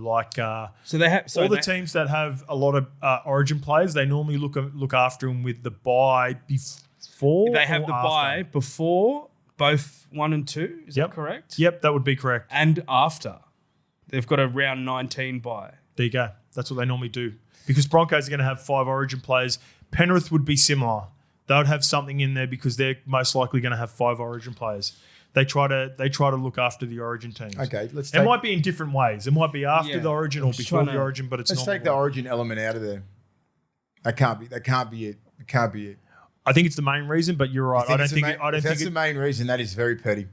I don't think it's the only reason. Is my point. I think so too. It's the core. They might have been butting heads. It could be the final straw. Could be because Benny's apparently Benny's a very good coach and he's the defensive coach. Defensively, they've been fucking disgraceful, right? They haven't been that good. And then like maybe Madge is coming down on him, and then they just like, well, buck stops with Madge, doesn't it? Mm-hmm. At the end of the day, like you can implement all your defensive principles and everything like that, but the buck stops with Madge. I know how it works at the Bulldogs. Fucking, you can have a defensive coach. Fucking buck stops with Ciro. If you don't like what you're doing, no, we'll do this. They'll have a conversation about it and try and fix it. That's all you do. I don't know, unless they just fucking don't like each other. And he got brought in by Kevy Walters, and it's not part of his regime, and he's just looking for a way to get him out. Maybe, I don't know. I'm just fucking spitballing here. Mm-hmm. I'm not sure. 50 points against this year for 4, 80 points against. Now, in fairness to Ben Teo, their sloppiness with the ball has contributed to their bad defence as well. Yeah. So that's a huge part of it. They got that better in the second half, kept Melbourne to 0. But as I said, we can't blame Ben Teo for their defence. Not all of it. Not all of it. Because some of it. Fucking 100%. Yeah. Like it's nearly a 50-50 thing. Madge his whole game's predicated on defence. He's a defensive guru, right? He's not known for his attacking prowess. You got Trent Barrett there and Matty Ballon. There was 2 times last season, I think it was like the players went to Ben Teo to tell Madge he needed to chill out at some point. No, it was after the Manly. They got flogged by Manly and they went for a piss up in Manly. But that's being reported that was his idea. Paddy Carrigan reached out to Ben Teo. The reports are, and I think even Ben Teo said it himself on the potty with Kevy at the end of the year on the Inside Ball podcast, where he said, look, it was stressful. We just need to drop the shoulders. We need to go for a beer. After they got flogged. And it's always great. What do we say about Manly? What a great place to go for a beer. Why wouldn't you? And Ben Teo knows that. So he's not silly. Really good footy IQ from Ben Teo off the field. Great IQ off the field. But if you lose one of those blokes from your club, how does that impact you as players? Heavily. That's what I mean. If you're not getting a drink up unless Ben Teo says you get a drink up. Yeah, well, Madge is not that. Not to that point, but you get where I'm going with it? Yeah, like so because Ben Teo's relationship with Madge and knowing how strict he is I'd imagine the conversation would have been like, Madge, I'm seeing some shit from fucking our Rabbitohs time where people have like had enough. I think Benny we need to drop the shoulders. Takes me as the that's going to have to be Reynolds.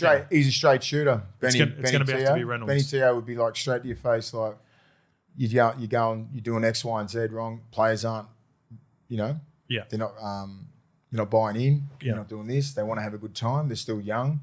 Like we've got the bye this week. Maybe they can have a drink here. Like, drop the shoulders a little bit because it's fucking too serious. Because the game it's very, it's a serious fucking game. There's a lot of pressure on these kids, external pressure on these kids, right? Like just say the era that I come through, nothing. You can do what you want. Now it's like if you go for a beer, everyone's watching. You get judged on it. If you got beat, you go out for a beer. Everyone's saying, you're not taking it serious.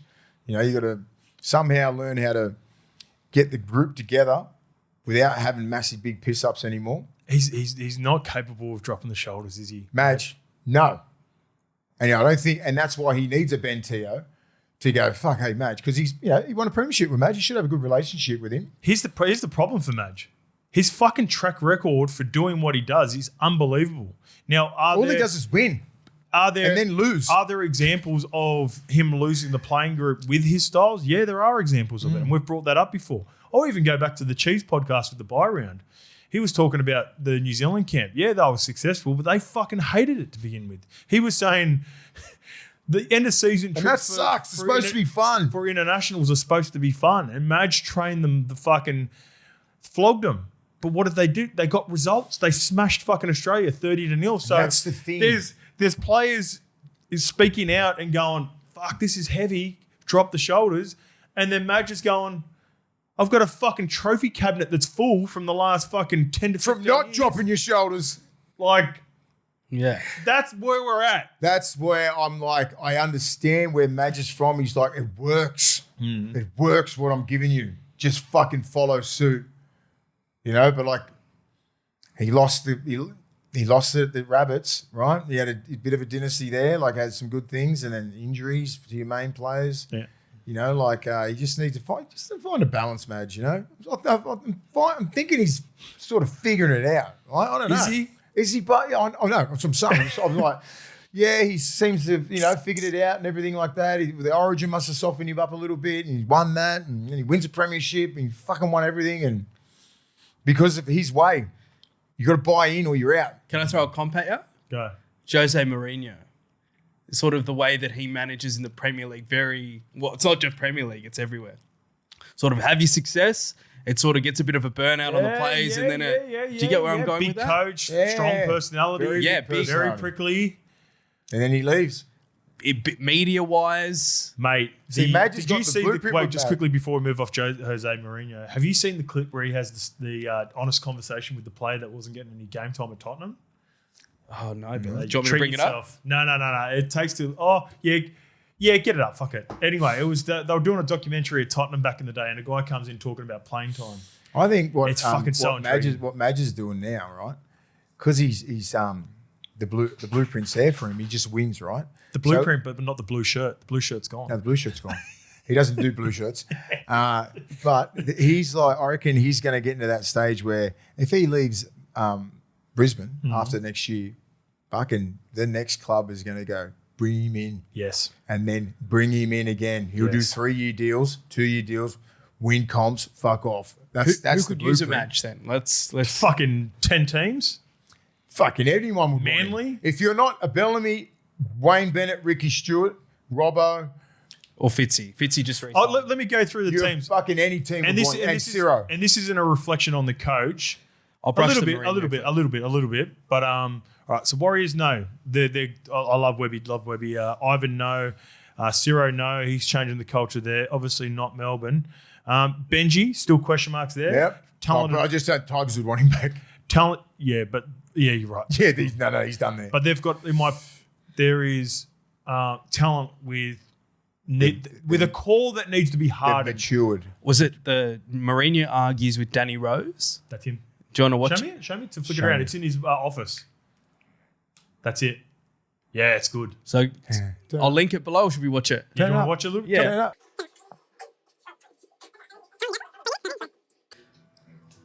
How good's that? That's what we copyright with Prime, so I'll probably cut that for the listeners, but I'll put it in the bio. Self-respect. Yeah, it's not worth it if I upload it and then it just What about you guys? demonetizes our show. Self-respect. Yeah, Mourinho's ruthless. You seem like honest guy, and he goes, "Yeah, that's why you don't like me." Anyway, sucks, Tio.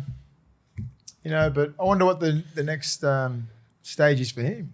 Does he get back in is he Origin? Does he get the Origin gig? You think so? And then he just goes probably the Titans, I suppose. I know the Titans got their roster filled, but you just Yeah, Gordy said. already said, we got our. Of course, you can't say come to us because Yeah. they've already got their assistant coaches. Coaches come under Yeah. the tampering rules that he can't talk on media about. Yeah, I know, but he can Okay. somehow just be Yeah. at the Titans as an S&C or something. Apparently, he was Wayne. with Wayne at the Dolphins, and he spoke on the Hello Sports podcast. He spoke glowingly about his relationship with and Wayne. South So Sea. Rabbitohs. Depends if he wants to come back down here. Right? He might be settled up in Queensland. From the players love him. Yeah. Everyone there is. NET's a fucking legend of a human. Yeah.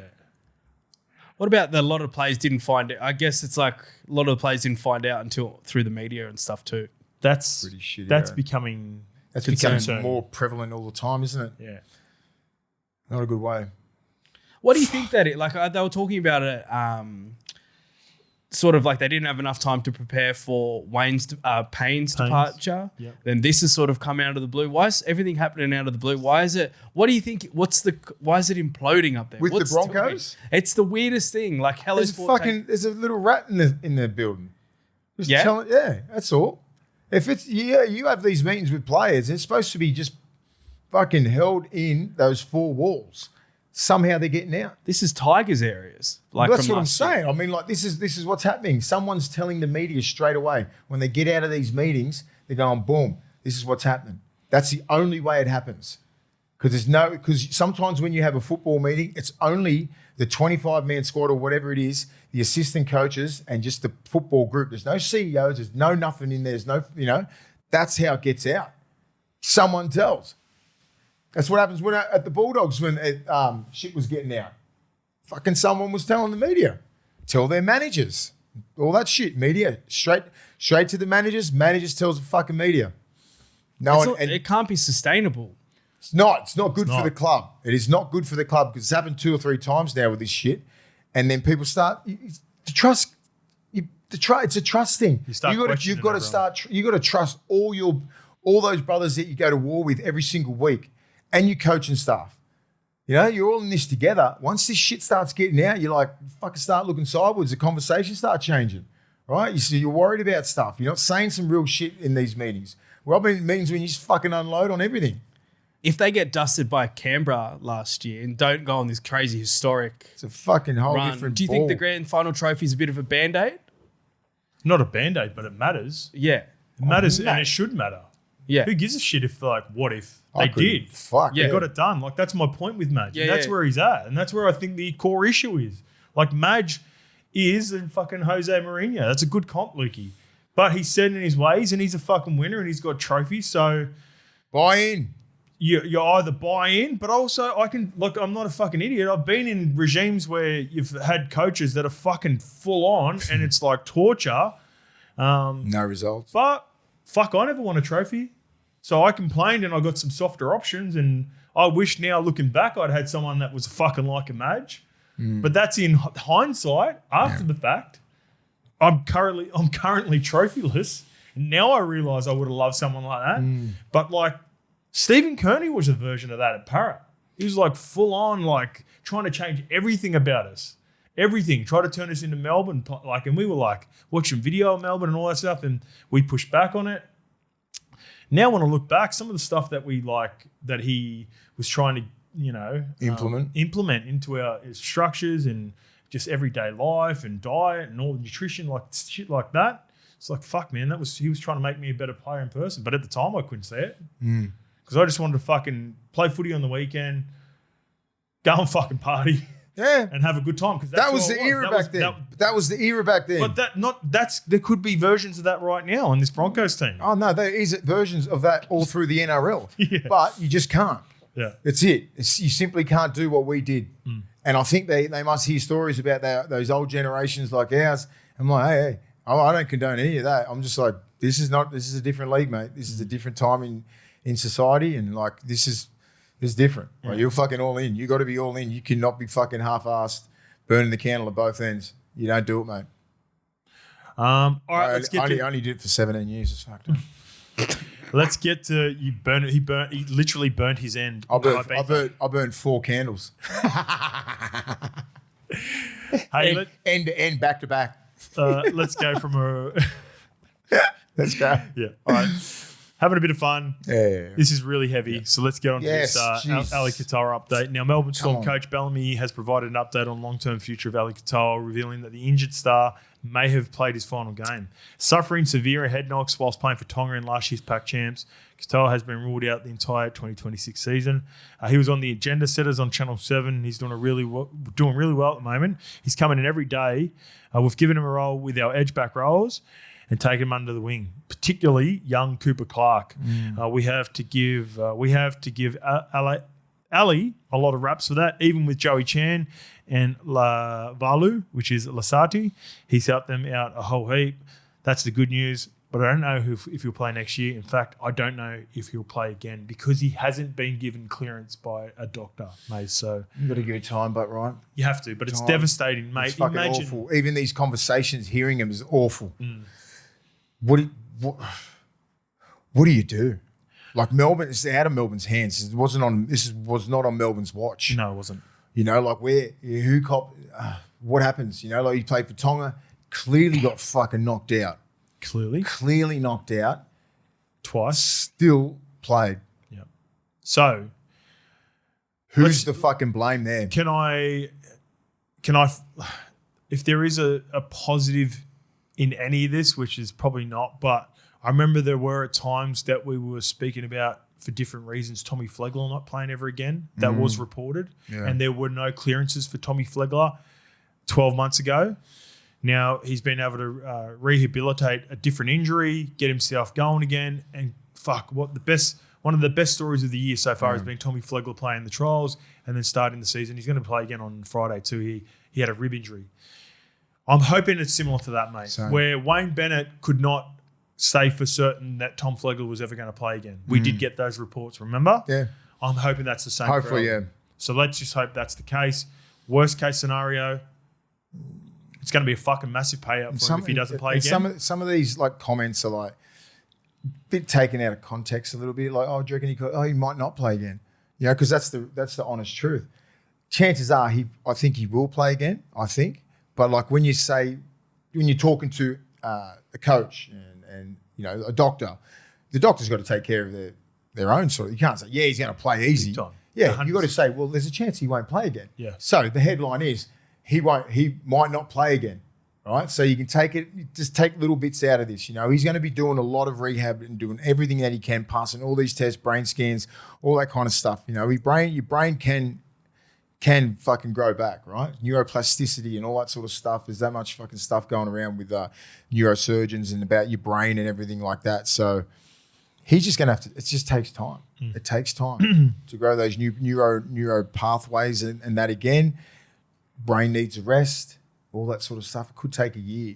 Well, the best part is Melbourne are not rushing him. So Melbourne have done a great job. They're giving him the whole year off. And guess what? They're keeping him engaged as well because they've got him in training to become the blue shirt.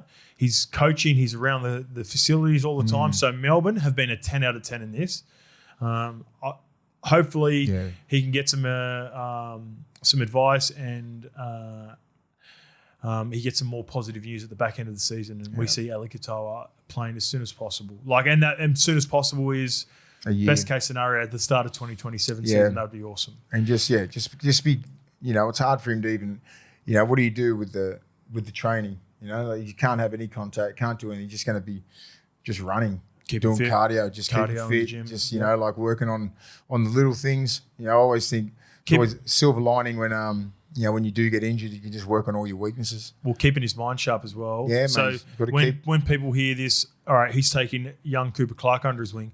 That's not just all out on the field. I'd imagine he'd be doing a lot of video with Joe Chan, Ativalu Lasardi and Cooper Clark. Therefore, you're keeping your mind sharp. You're keeping it ticking over. You know, like the mental part of the game is not lost as well. Has he got a young family or anything? Just check. Not too sure. You know, it gives time for him to, you know, be a family man and be there, you know, with his kids all the time. I think that's another silver lining because, you know, like, you know, a lot of players who have kids when they're playing, you know, you don't spend that much quality time. I think he's got a kid. No? The only quotes I'm seeing is from like uncles and... Yep. Anyway, he's only 25. Like, yeah, I suppose, but like, just got to find time to just do other things. Yep. You know, like think about a plan B.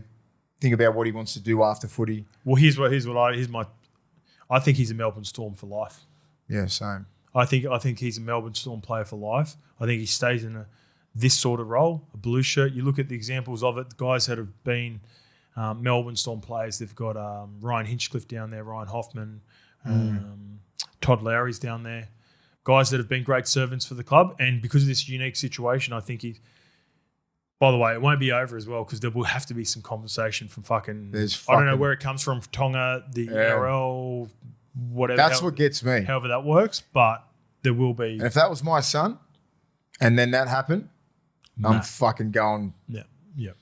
Anyway, we'll wait until we get there. You know what I mean? Because the way that it happened, we saw it in real time. It's like he needs to come off. Like he's busted. They have given out some disciplinary repercussions. Yeah, but that's fucking not enough. But that's with again. Now we're speculating, right? But that's with I guess the thought that he's going to miss a year, which is still fucking not good enough and heavy. But if he doesn't play again, then that case is going to be reopened. Oh, that's going to be huge because I remember watching it going, he should be off. Like he's clearly, that's a category 1. You let him stay on, get back on. Look at this worst case scenario. And I'm like, where does the buck stop? Yeah. Who calls this? Is it the independent doctor? Is it the trainer? Is it the coach? Someone's to blame. Who has the final call on it? When you're in the heat of the moment and stuff like that, you're relying on people that have a fucking clear mind. Yeah. Like your doctors, your independent doctors, your coaches, your trainers, everything like that. Like you as a fucking warrior and as a player, you want to go back on. You don't give a fuck. Like when Kidwell got me, the fucking first thing I wanted to do was get back on there and play. I did not give a fuck because that's your fucking warrior mentality. Where the fuck is he? I need to get back on there, right? You don't give a shit. This is a fucking brutal game. And when you're built like that, you don't give a shit, right? And you fucking stay on there. And that's where they're cut from that cloth. But because there's a higher power, there wasn't anyone who could fucking drag me off and go, get off, you're fucking not coming back on. There's no rules-wise. There was not a fucking jail. I was in the fucking HIA for 50 fucking minutes. More. And then went back on. Clearly not able to go back on, but fucking that was the thing. That was it. They put in these protection now for players so they don't fucking come out like I did and get more brain damage severely like this. Like this. Imagine that happened to me. So, clearly fucking concussed, go back out there, cop another fucking hit and could get brain damage and everything like that. That's what could have happened to me and a fuckload of players during the 2000s and that till they brought in in 2014 till they brought that rule in. So you can't blame the player or anything like that. You got to blame the people that are in control of him going on and off. And whoever the fuck it is barely should be in our game. Yep. All right, let's get to Souths. They will be playing some home games at ALLIANZ now, boys. Now the long-time battle to play more games closer to their home territory has finally been won. Rabbitohs confirmed on Tuesday evening they will begin to play more games at Moore Park's ALLIANZ Stadium. So, Uncle Nick's getting soft? No, it wasn't Uncle Nick's decision. It was Uncle Chris Minns. The old Mimsy. CM. Mimsy. So, Core Stadium games, they will still play 7 games at a core. They will move from 2 Allianz Stadium home games in 2026, 4 in 27, and then 5 onwards. That's good. Yep. That's good. Makes sense. That's they'll pack that out. Do you think they get a logo on the front of the stadium next to Sydney FC and the Sydney Roosters? Yeah. They should move AJ's statue there. Come on, they got to do better with that shit. The book of petty feuds continues. It's up there with Ronaldo's. Love you, AJ. They made it. They made it. Fucking hell, mate. Who's making these statues? This was in Thailand. Remember, I brought it up in the article. Jesus Christ! It's not the worst. Put some definition in his arms and legs. Yeah, Ronaldo's was. Ronaldo's the worst for Ronaldo, right? I mean, D Wade wasn't that much fucking bad. D Wade looked like fucking Haslam. Who looked like Alonzo Mourning or something? Yeah, he looked like another basketball player. Yeah, I think it was Udonis Haslam. It's bizarre they can't get him right, eh? They'd fucking be difficult. Yeah, but it's really still when like, you see other ones. But think like someone. I haven't seen many where I've gone. That's Jordan. mad. So someone brought this up the other day. They used to carve statues back in the one day like that. all the time, and they look the Mickey today. They need Michelangelo. These are thousands of years old. Yeah. They can't get it right in all this modern technology today. Fucking Da Vinci. Should we get to some footy? Yeah. Footy's playing on the weekend. Let's go. Fucking hell. Nearly fucking 2 hours of the best of great. non-teamless. I know, it's awesome. All right, let's get to the game tonight. Manly Seagulls versus Sydney Roosters. Our man is returning. Well, that's if he wins anyway. He's our man. He'll be back to my man next week if he loses. As for the Manly Seagulls, so there are reports that... Geez, he's not even named here. Okay, yeah, so he's not even named, but there are reports that Siwa Takiaho was not going to play, but he's not named, so that doesn't matter. Mm-hmm. We could see our big boy, Simeone Leafai, Mace, the big number 18. There are reports that he will be a part of this game.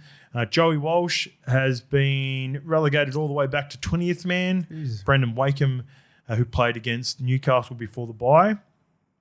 I wonder if that's just to take some pressure off the young kid. Anyway, because we've got to see him surely. Billy Smith returns for the Roosters after spending a week and a half in concussion protocols for the e-bike accident. And Hugo Savala will play, is named for his first game this year. He returns from injury. He had picked up injury in the last trial. Oh, what are they paying, Lukey?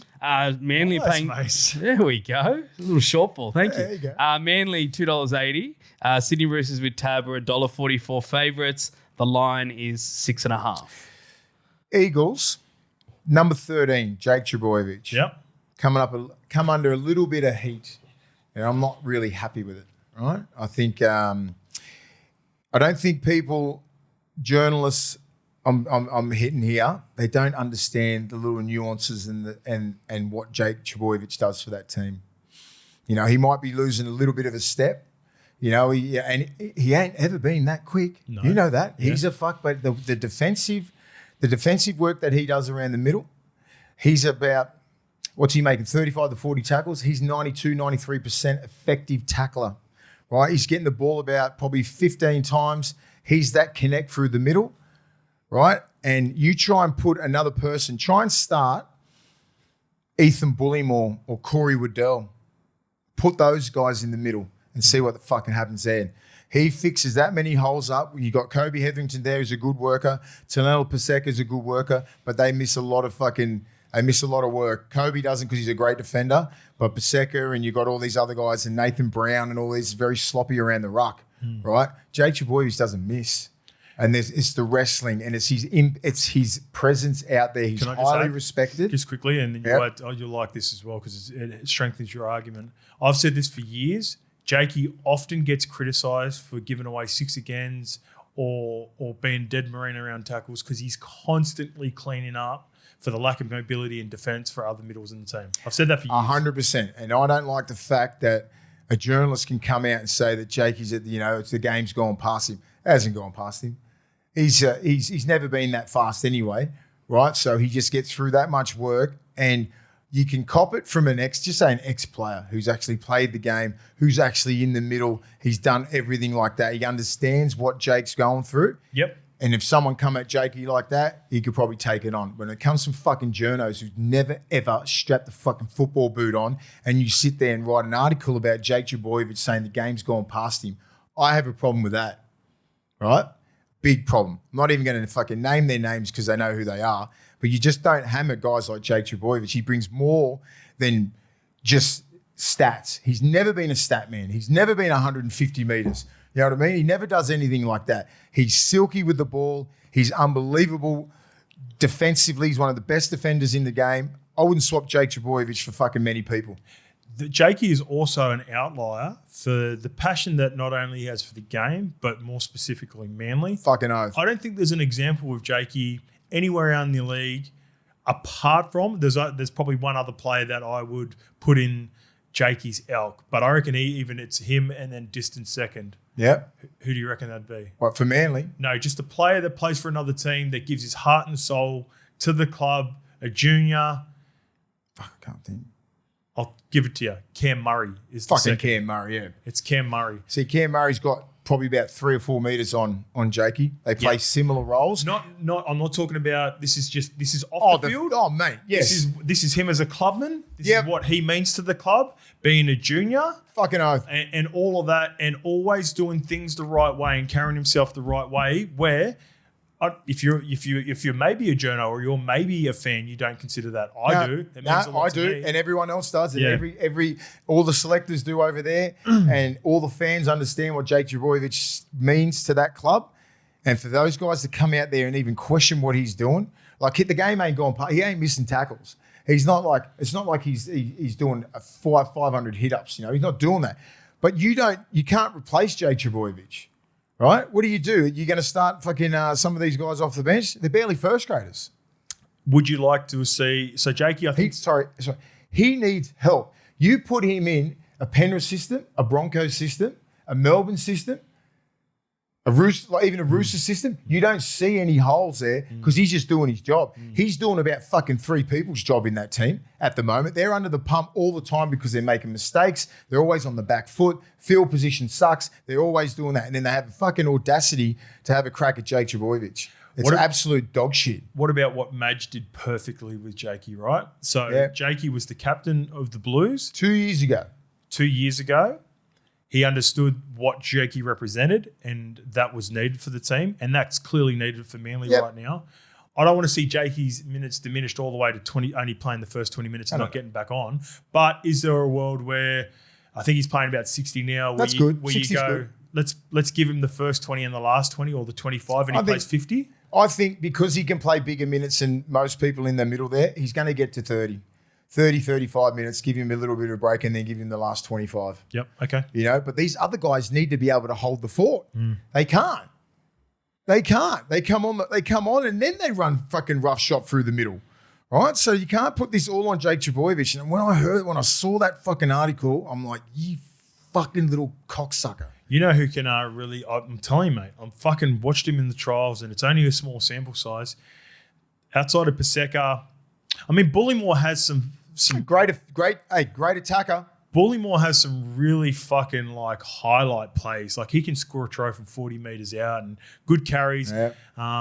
The other player that I was really looking forward to seeing this year was Caleb Navale, and he was going to be a huge part of their ACL. He does his ACL, but I really think this Simeone Leifai, if they use him correctly and swap him with Taniela Paseka, can be that guy that Jakey just goes catch, tip, lay the line, AKA, or similar to Dylan Walker getting wider of the ruck, tipping onto Sam Tuivasa from the Parramatta Eels, using a big boy, establishing a quick play of the ball and playing off the back of it. And that's what Paseka should do. If I was Paseka, I'll be running off Jake. Jake has the silkiest hands for a lock, right? He's up there. He can throw as good a ball as Cam Murray. Like, he has got that soft, silky touch. You know that? Yeah. Like, he's got a great... No one even fucking pushes with him. He's either that or he's just a connect guy. But you know what vets are like, Mace? And this is the problem. This is not a problem, but this is where I'll go, I guess... when Junior's out there with Dylan Walker, Junior still likes to get the ball nice and early off the ruck. It's when Sam Tuivasa comes off the bench, he's a young buck. Yeah, but you can tell him what to do. Exactly my point. Yeah. So that's where I'm going with the comp with Simeone. Fucking oath. Yeah, I love that. I love it. Where the young buck goes on and do whatever the OG says. So Jakey's got to give me this fucking big wrecking ball off the bench.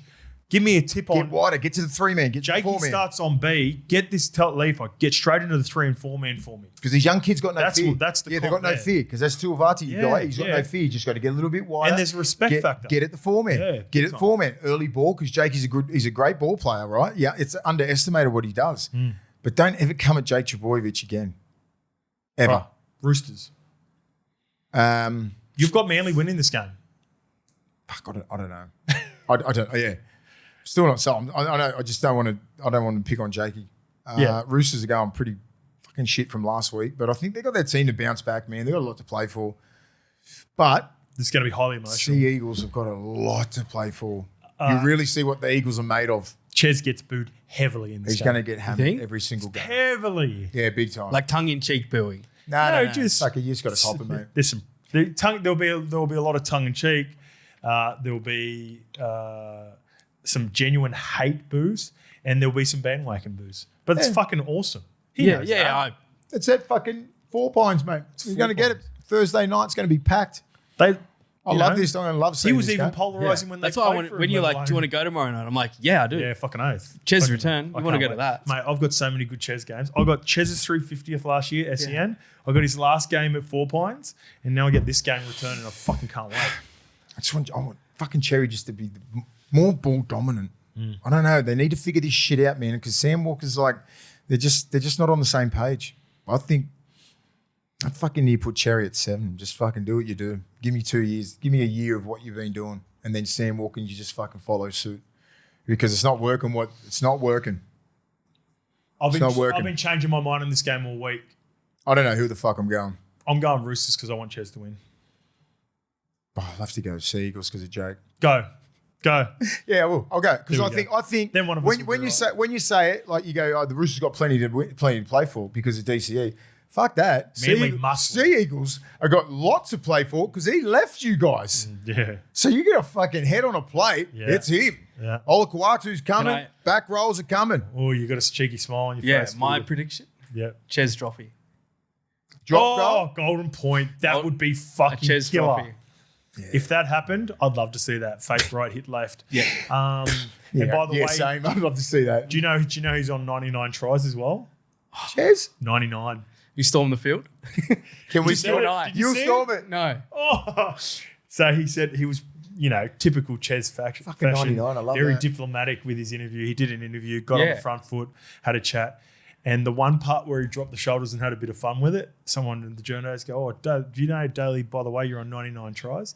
And he goes, yeah, I didn't want to say anything just in case people storm the field like that. It's good stuff. That's funny from him. Yeah. No one expects it. He also You know what I mean? Everyone expected a prim and proper answer. Like, Yeah. I just don't want people to storm it. he also said he's just going to drift off into the sunset and you'll never hear from him again when he retires. Is that what he said? Yeah. Okay, I didn't see that bit. I love this version of Cherry Evans. Yeah. Free. It He's feels very free. rare, but he knows who he is. He's not I told out, you. He's not out to impress anyone. I've had like some deep conversations with him, and I had a mad D&M with him fucking I'm sure he wouldn't Golf mind. day? He wouldn't mind. No, you seen him at the races. races. Yeah, Seen him bro, at the races. races. Yeah, we just sat there and talked about footy for fucking 3 hours. Yeah, but I think he sort of alluded to it. My gut feel is I think he's a front office guy, Ches. GM. I reckon that's in his future. Yeah. I don't think he's a coach. Footy manager, GM. Footy manager, yep. I think I can see him. Maybe even CEO. CEO, yeah. Random question. How much does an NRL team cost to buy? 10. 10 just 10. 10. 10 mil. Yeah, about 10 mil. About that. Fuck, I reckon it'd be more than that now, wouldn't it? The game's I don't think so. Like, how I don't much think could you so. pick Manly up for? Let's buy Manly. Nah, the We Pens. buy Manly? I think people have been trying to get the Pens to sell for years and they refuse. Tight asses. Not tight asses. When you got a club like that, mate, you keep it. Yeah. Levels GoFundMe. We'll get we buy a You, club. you, Let's you buy, going that way? let's buy the dogs. We're not at that level. The dogs would be fucking 50 mil. From Laundies to Lukey's on the front of the jersey. From Just Lordy's to Lukey levels. Live. Let's sponsor a team.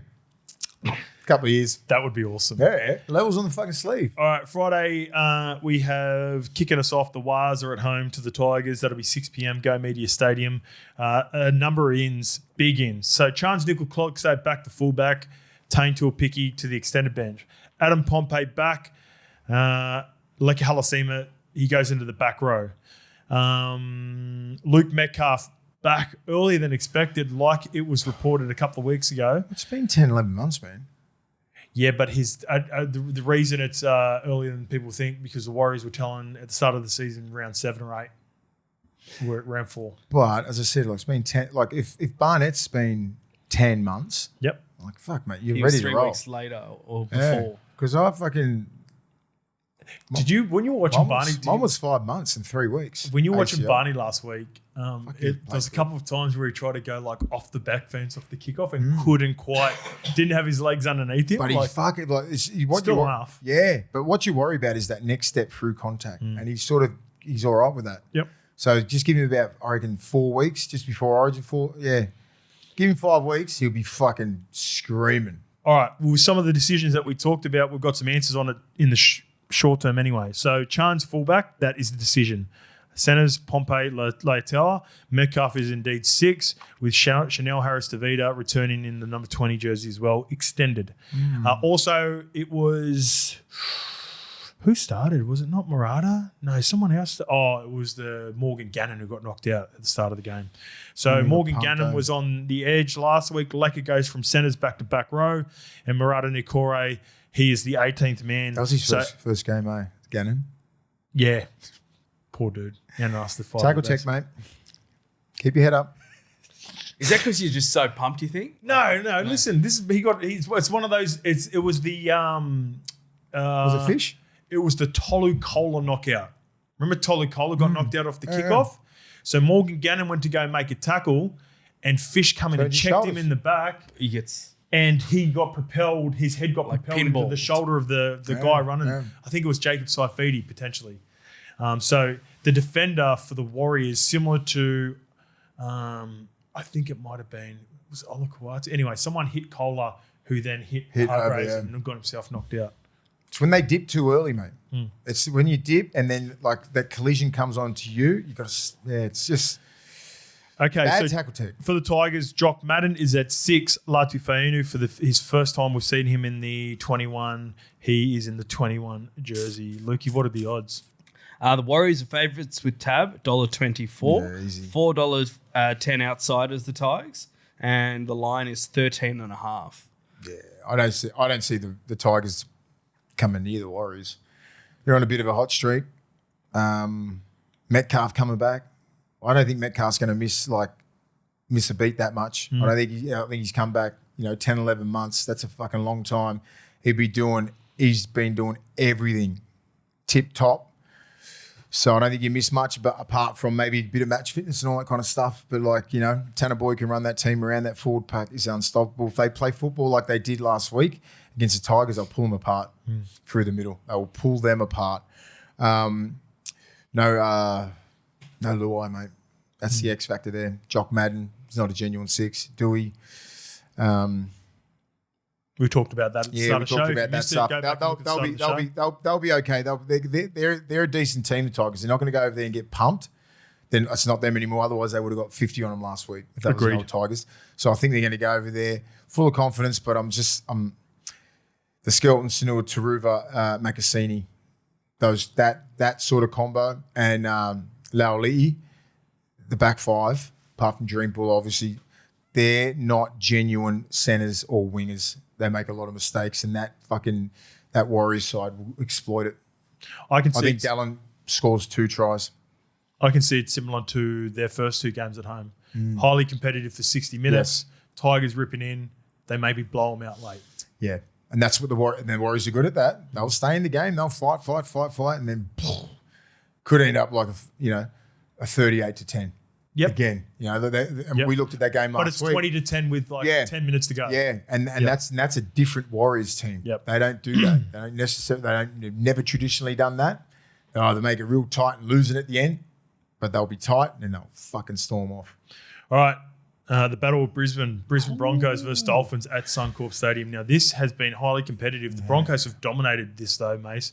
I think they've won 4 out of the last 5 or 5 out of the last 6 encounters. Tony Staggs is doing it. That's right, Lukey. This is our house all the way back to the first time they played. Now, the Broncos welcome back Adam Reynolds, but lose Payne Haas. So Xavier Willison is in the front row. Brendan Piakura goes from the bench to the starting lineup, and Allblicks Tafel will be playing his first game against his old team. So he'll be pumped for this game, and we'll get more opportunities this week with no Payne Haas as well. So Payne Haas shoulder to be determined how long. As for the Dolphins, same 1-13 as last week, but Jersey Flegler returns on the bench for the battle against his old team. This is juicy, and the odds should reflect it. Lukey Live. Well, Lukey Live has the Brisbane Broncos with Tab at $1.65. Dolphins are $2.25. $3.5 is the line. If the Dolphins this guy. They are who they think Payne you are, Haas. No Payne Haas. I know Big X is he can fill that void, but I'm not confident in that bench. I'm going with Dolphins. I think the Dolphins get him. I honestly do. The forward pack they're fucking aggressive as hell. It's the little brother going against the big dog. Yeah, I like it. I like the Dolphins. I honestly do. I like it. I like it even more. Yeah. The Dolphins are who I think they are. They proved it to me last week. What they did last week was impressive. It's very impressive. They fucking arm wrestled with Cronulla and ended up getting fucking... If you listen to other shows and media and all that sort of stuff, the part that I loved the most about last week, people aren't giving the Dolphins the credit. Everyone's saying the Sharks played bad. So guess what? Dolphins, Skipper Scope, he's been talking about you for a minute. People don't believe it was you last week that put it on the Sharks. People were saying the Sharks played shit and it's just a reflection of the Sharks. Guess what? You can shut everyone up this week in the Battle of Brisbane against the Broncos. And everyone knows how high I'm on the Broncos. In fact, Broncos are my team to win the comp. Yeah, same. But I've also got Dolphins doing big things this year. Yep. And I know the Broncos can bounce back from it, But this is a prove-it game for the Dolphins. And I'm not going, the Broncos won last week. They beat the Storm. That was impressive. That wasn't an impressive win. It wasn't. It was an impressive second half. Yeah, in second half. But, like, the Dolphins are a bit different. You got some dogs. I've got a same-game multi for this. And I'm going dogs. I'm going straight dog mode for this. And it's the center of retention. That's what I'm calling the multi, the center of retention. Because when it comes to big games at Suncorp, you know the one and only Katoni Staggs takes it personal. I always say when it goes to big games, and I had him last week, he got it over for us. He takes matchups like this personal. Everything. Give me Katoni Staggs anytime. Is he going against? And for the Dolphins, Herbie Farnworth, one-on-one. His teammate. It's going to be, we talked about the matchups a couple of weeks ago to start the season with the battle. I love it. I love seeing these matchups. So if I'm on Katoni Staggs, I've got to be on Herbie Farnworth. Yeah, one each. We're going fully loaded with Herbie. Big Selwyn too, ex-club. Come on, man. Herbie, Sally the Flegler. You got these guys that were, sort of pushed out. And the forgotten guy all the time. Whenever you talk about the Dolphins, everyone talks Herbie Farnworth. Everyone talks Isaiah Katoa. Everyone talks Hamiso Tabuai-Fidow. You know who always gets it done at Suncorp? Jermaine Sarko. No. But yes, he does. But he's not my tip. I am on Jake Averillo. I didn't think you'd say that. Jake Averillo. What do you got for us, Lukey? The armadillo. Nothing. Okay, thank you very much. Thank you, Lukey. Nice touch. Different player. Well done, mate. Nice Thank you. All right, let's go. Recap. Same game multi. Katoni Staggs, big game player. Tick. Herbie Farnworth, Herbie fully loaded. Tick. Jake Averillo just goes under the radar. You always Jake get one. Averillo. Yeah, Suncorp. I just always see him streaking away. What about Cobbo? You're not thinking about Cobbo? I thought about Cobbo. I got more value for Averillo. Yeah, okay. And it's the center of retention. It's in the name, mate. Yeah, it is. All right, let's get to the Bulldogs versus the Willie Mason Cup. As if it's not. 2 team of the decades. Whatever. All right, let's go. Canterbury Bulldogs versus Newcastle Knights, a.k.a. the Willie Mason Cup. Big time. The Bulldogs have Tilly Tupanua in the front row. Our man, Sam Hughes. Tilly will miss a game because, unfortunately... The big Papa hit? Yeah, even though Josh Papali'i thought, what do we do on playing touch football? You did get him right around the schnoz. What is this? Yeah, what is this, touch footy? Yeah. No, shoulder to the head, boy. You shouldered him in the head. You bumped him. I love that from Big Papa. Actually, he's been doing a lot of media. Sorry to cut you off. Huddy Young. He did 360. He did Today's Show. I think they're getting behind this fix the stadium yarn. They're all getting out there now that they've shattered the window with Ciro. Yep. And also, I bet you he's been spreading the word on Young supplements as well too. He has. Good on him. Yeah. He's just got so smart. Yeah, I think we're going really good. And what did you say about the stadium? What did you say about the supplements? We've got supplements in there. Yeah. What? What supplements? Oh, I've got it right here. Something I'd have prepared earlier. Would you like a scoop? Apparently, they had to have umbrellas inside the change rooms. It's that bad. What? Where? What are you talking about? Yeah. Danica was in the media area underneath the stadium. It's bucketing through the concrete. Canberra. GAO in Canberra. Yeah. It's that bad. It's always been bad. I think they're sensationalising it a little bit. Yeah. But it is a good point though. No, I called a game there last year, Lukey. I still want to go. Yeah, fuck. To GIO. Yeah. I'll get you accreditation when I've got a game coming up in Canberra. I'll roll with you. I'll come with you. Let's go down to Canberra. I've got the Storm Raiders game. Hey, we'll go. Yeah. And 4 Sticky. We'll go out fucking. Yeah. We'll go for a feast. And we'll talk Stick Tom and loves Eddie. Get the limos. No, we'll fucking go down. Yeah. Yes. I'd love to. Was it before they renovated? I want to maybe cut my finger or something. Moose heads. I want the full experience. Yeah. Well, John. All right, back to the Bulldogs. Lipoi Hopoi is on the bench. Bronson Sherry named 23 men. So Bronson Sherry is at least a part of the extended squad. So do you know how he went on New South Wales Cup, mate? So I heard the numbers were good. Not really, yeah. He would have done, good Did you see the backline he was playing against? So they played against the Canberra Raiders. They had pretty much a full first grade backline. Oh, really? Chevy Stewart, Matty Timoko, Dane Laurie. Sione Finau was that young winger for the Dragons last year who's done all right. Jed Stewart, Ricky's son. And there's a young fullback that I didn't know. He must be a young... There's a fullback that's pushed Chevy Stewart to the centres. Jesus. So he must be a gun. Anyway. Yeah, I think he went all right. Yeah, and Kobe Black was halfback. Wow. So who won? I think he's beat him. Okay. Bulldogs. We've got a fair edges as well. Yeah.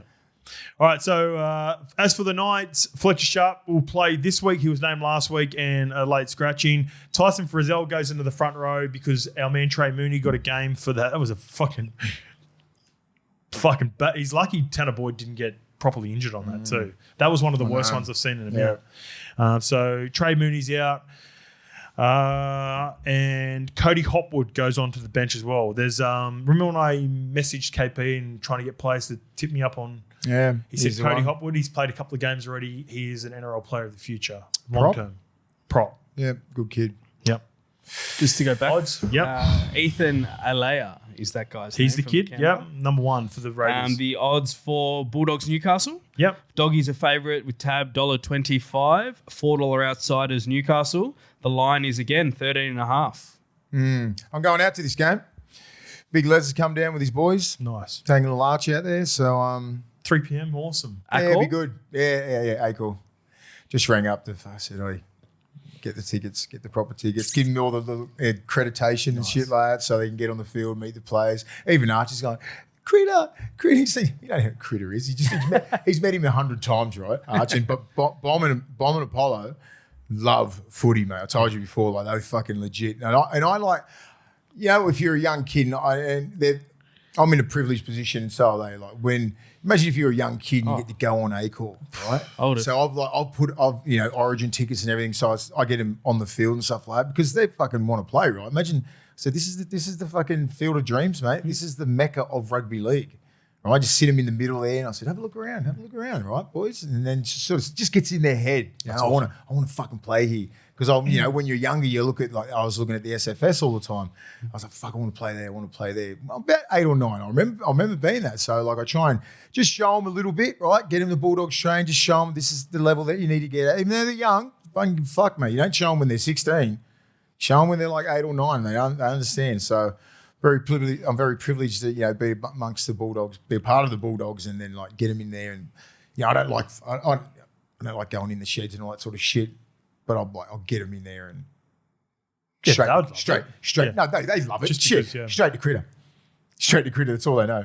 Critter's she says, "Is Critter the captain? Is he the leader?" I said, "Yeah, he's the leader, mate. He's a great person." He goes, "Can I get a photo with Critter?" He's already had 2. I said, "Mate, God, Archie, what's going on?" So I can't wait to get out there. It'll be awesome. I'm not going to do anything like pre-game or anything like that. So I'm just going to sit in the crowd and just with Les and see the boys. Be good. I thought you were going to say something about that. No, it'll be unreal. I just want to sit down and just watch the game without getting fucking, torched. But Bulldogs, they've got to win, right? You throw Ponga in there, you throw Brown in there, you're talking a different. And Fletcher's playing, but 6, so it takes his running game a little bit out. I'd rather put him fullback. We need to win this. We need to win properly as well. Just really set. We're going pretty good, right? But tough game last week, and I think Satili Tupanua at starting prop fucking really straighten it up because I think Max King does his job, and Sam Hughes was, I think we need a little bit more punch than Sam Hughes, and even like Salmon. Like I'll be, Salmon at 13, like he's a good distributor of the ball, but doesn't do much with the ball. You know what I mean? I think of Kurt Mann. I know Kurt Mann. I think now because I think he loves Kurt Mann off the bench because he comes on and makes a bit of an impact. But fuck, he's got to be close to starting because he's super aggressive. And it's the way you start games. You got to come out and bash the fuck out of teams, right? And, Tupanua is all about that. I know when Kurt Mann comes on, he makes a difference, mate. I think Kurt Mann... What do you think? I think Kurt Mann physically hits people better, like better technique, but Salmon leads your line speed. Now that Reedy's gone, I feel like Salmon's the guy that gets up. Now, he doesn't necessarily get clean hits on, but I think he just throws the defensive line off. So that's why Cyril likes that. Yeah, and he's a good organiser and everything. But I think you can go either or, and it won't really change. Because the thing is, if Salmon's not starting, he's not in the team.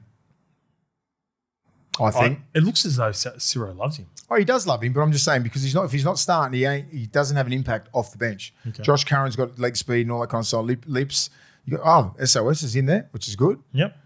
Silver's there. You know, Kurt Mann. Then you can actually probably, it'd be hard to put him on the bench because Kurt Mann offers something off the bench. I got low scoring game Bulldogs in this.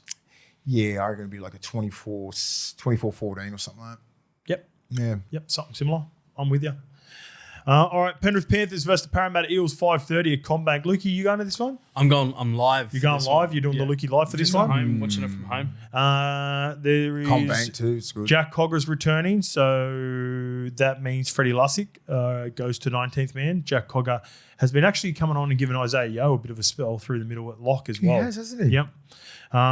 As for the Eels, Brian Kelly's in for Jordan Samrani. Dylan Walker is named to start this week. And with Jermaine Hopgood out, Luca Moretti is the new name on the bench with Charlie Geimer. You've also got Jack DeBellin thereabouts as well. So, a couple of injuries for the Eels, 2 and 3 start. This is the proper test. It's at CommBank, but it's a Penrith Panthers. They're always up for this, aren't they? Always.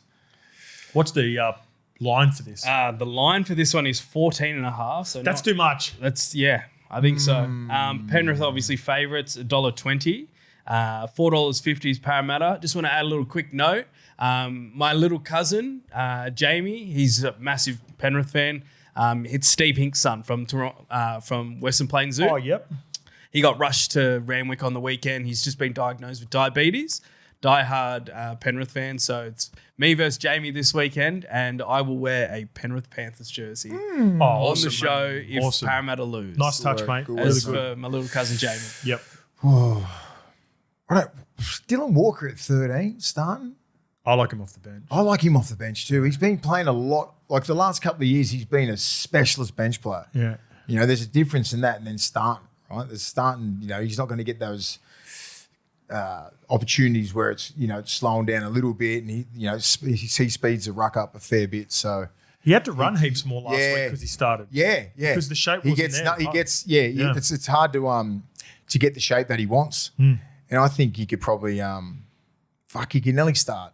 Moretti, Geimer, DeBellin, Dury. All three. You know, if depends what sort of Dury, Dury. Yeah, but I think Rolsey just wants that sort of ball playing lock through the middle at the start to move Penrith around. Yeah. Because if you want to go one out through the middle, you're going to get bashed. Penrith look unstoppable, so I'm just going Penrith easy. Yeah. Not easy because I know it's a grudge match, but I just don't see anyone coming near Panthers for a while. Penrith for the win, Parramatta with the points and the start. Yeah. I'll take the 13.5 with Para. Even though it's an away game, they are playing 14 it was. Pardon? 14. Oh, even better. Don't you dare give me an extra point like that. All right, the Cowboys versus Melbourne Storm, 7:35 p.m. up at Queensland Country Bank Stadium. Zach Labert is the new name in the lineup for Tom Chester, who was suspended for one game.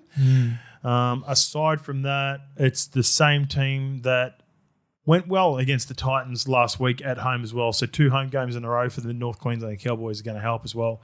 As for the Storm, so now that the back row has figured itself out, Lasardi was a late scratch last week. Alec McDonald named to start on the back row. Trent Liero into the starting lineup.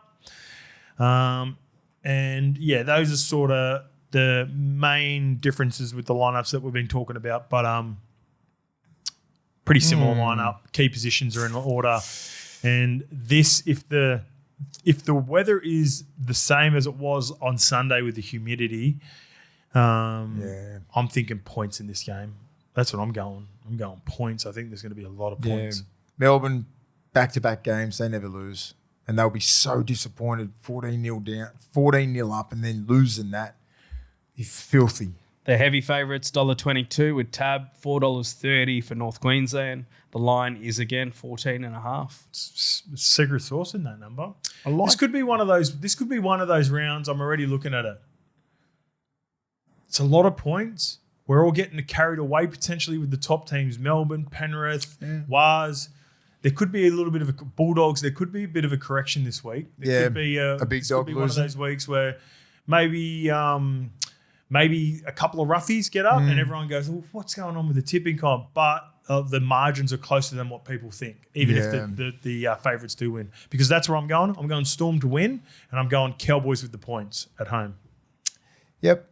I like what Trent Liero was playing last week. He's just direct. Yeah.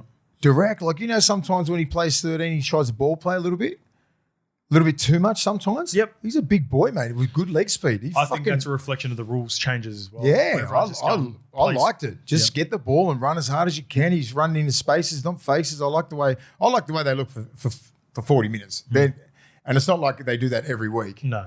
They'll turn this one on. They'll be filthy. They'll go up there and fucking pump Cowboys, I reckon. All right, I've got a same game multi on for this game as well. Now, this guy has been on fire. They've lost so many back rolls, but the one constant so far on the right edge outside of Jerome Hughes, I'm taking Joe Chan anytime, the right edge back rower for the Melbourne Storm. On fire. Best back rower on the comp. I also like the right edge as well because they've had a few changes, but they haven't quite figured it out defensively, even though they've been really good offensively as well. Give me Will Warbrick on the right wing for the Melbourne Storm. And I've always like to take a player from the opposition as well. And in a game like this, especially when you consider that he's going against Cam Munster and Jerome Hughes, I had him last week. He was a little bit quiet. I'm expecting a big game from Tommy Dearden in this game. You know who I'm expecting a big game from? Fucking our boy, the 6, Cam Munster. Yeah, he ain't fucking around like last week. Those defensive errors, never going to see him again. And I reckon he's just going to take this game and go, fucking sorry, boys. Love it. And I don't like, and that's the version that you don't want if you're the Cowboys. He'll be back on the show next week. Money is back next week. Yes, and me and have been chatting a little bit, texting back and forth. One of the big things that he is actually keen to talk about and we'll dissect is just the rule changes from 6 again. So he's from the old school, the era that he started when we were finishing, and then it's gone into the 6 again era, and then it's gone into a new version of the 6 again era. Yeah. And he is noticing the difference. So we're going to chat about that. Exactly. Like, how can you a new version of the 6 to go? Fucking jeez, get it right, game. Melbourne Storm. Storm. All right, let's get to Sunday. Canberra Raiders versus Sharks, 4 p.m. That's at GIA Stadium. That needs a renovation. Morgan Smithies is in for Big Papa, who only got a game. Keep an eye out for my man, Joseph Roddy. I really like him. I think he's going to be another part of the Raiders production line down in Canberra. Danger Laurie's in there. Dane Laurie is in there. On the extended, number 18. Yeah, he's been their swingman on the bench to cover, plays a bit of New South Wales Cup as well. Owen Paddy, Matty Timokol still not a part of Canberra's makeup yet, but I reckon the reason I've highlighted those guys, if Canberra don't get the win against the Sharks, then Ricky may have to start looking at Paddy and both Timokol moving forward. That's what I think anyway. Yeah. As for the Sharks, Teague Wilton goes from the bench to starter. Britton Nikota, he copped a big one. He copped a knock on the schnoz at the back end of the game and had to get that all cleaned up. So Britton Nikota's missing in this game.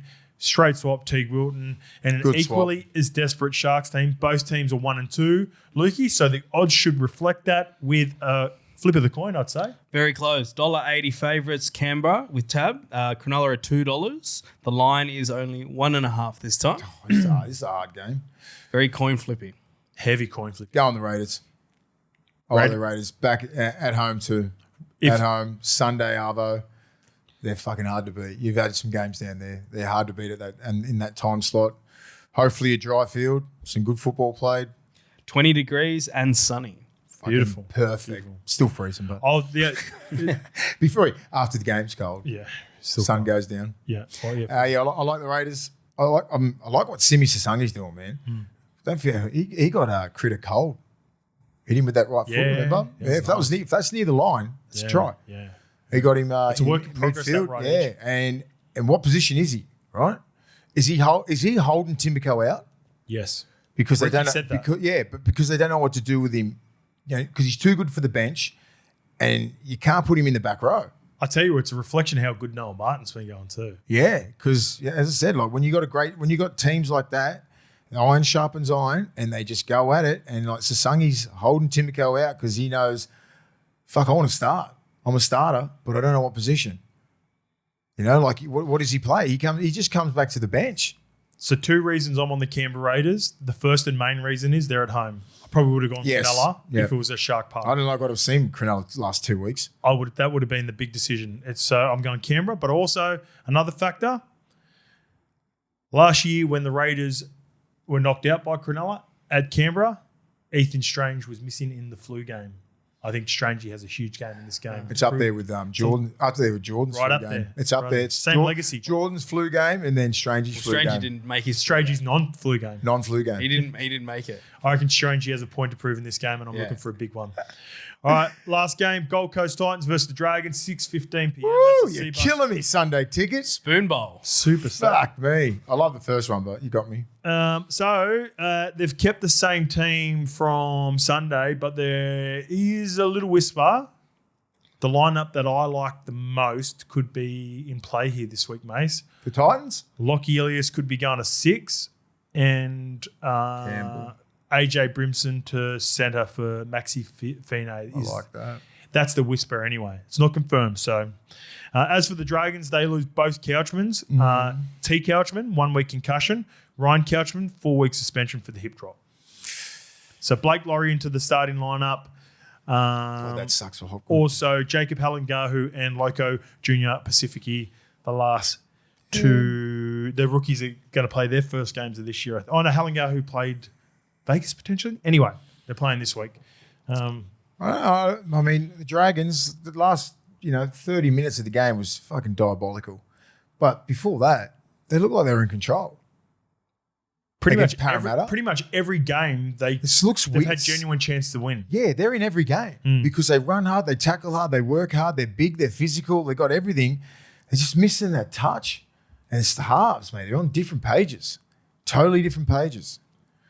So, yeah, fuck. Let me give you the... I'm going That was the most genuine. I'm going the Titans. Hear the odds first. Yeah, I'll give you the odds. I know you're very frustrated. I can see you there, Mace. $1.80 for Gold Coast. Tab have St. George at $2. The line is, again, 1.5. I'm going Titans. This I'm will be on the the first Titans win. as well. Your first win. I'm on the Titans. For everything that you said there, Mace. I think Tino's going to take this shit personal. Yep. So is Mo. They've got to. They've been out of form and they're way better than that. Way better than that, what they're doing. I hope the fuck they just play them right and play them the right minutes and get that team. They're the linchpin of that team. You've got to get those boys going. You have to. Tino needs 10 or 12 hit-ups in the first fucking 20 minutes to set platforms. I think the Couchman bros are huge losses now too. Yeah, they do a lot of work, don't they? Fuck, they do a lot of unorthodox. They fucking just get it done. Yeah. I reckon they're going to be the perfect modern day middles in a year's time. They just got to figure out the fight. Yeah, and they'll develop a little bit of a pass. They got skill. They got a skill set. It's limited because of the limited ball they're getting and the field position they've been getting. They're under the pump most of the time, and they just have to do 1 out hit ups. But they've got skill. All right, let's get to my same game multi for this game. I think there's going to be some points in this game, so I'm almost doing this as a favour, Mace. I'm going to get him over the line. Who am I going to get over the line? For the Titans. Kinney. No. There's someone who's been struggling to get over the line. Adam Howe. Yeah. Come on, boy. Let's go. I'm going to get him over the line because he just needs a little extra push. He's been so close. Fuck, he should have 4. To be fair, he's been playing good. So let's go Adama Ho from the Gold Coast Titans. I Titans. wonder if he listens to the show. The back rower. We've got Phil Sammy for the Gold Coast Titans. Yeah. This is with the hope that Brimson is playing left centre. Yeah. I hope he's playing left centre. But if not, I still like Phil Sammy anyway because I'm going the Phil Sammy versus Clint Gutherson battle continues. Oh. Remember when Sammy did the Gutherino? Yeah. Where was that from? He just at Combank 3 years ago. No. I know, but where'd that beef start from? No, because Gutho was just doing the Gutherino on everyone. So Phil Sammy was the first one to go bush back the other way. I love it. Gutherino bet. Well, I'm going the Gutherino bet because I got Gutho in there as well. I love So Gutho. give me Adama Ho from the Gold Coast Titans, Phil Sammy, and Gutho for the Dragons because you just know Gutho's going to be thereabouts. He's always there. That's it for the show. Enjoy your footy, boys and girls. Another big one. See you on Monday. Chances are you're about to lose. For free and confidential support, call the number on the screen or visit the website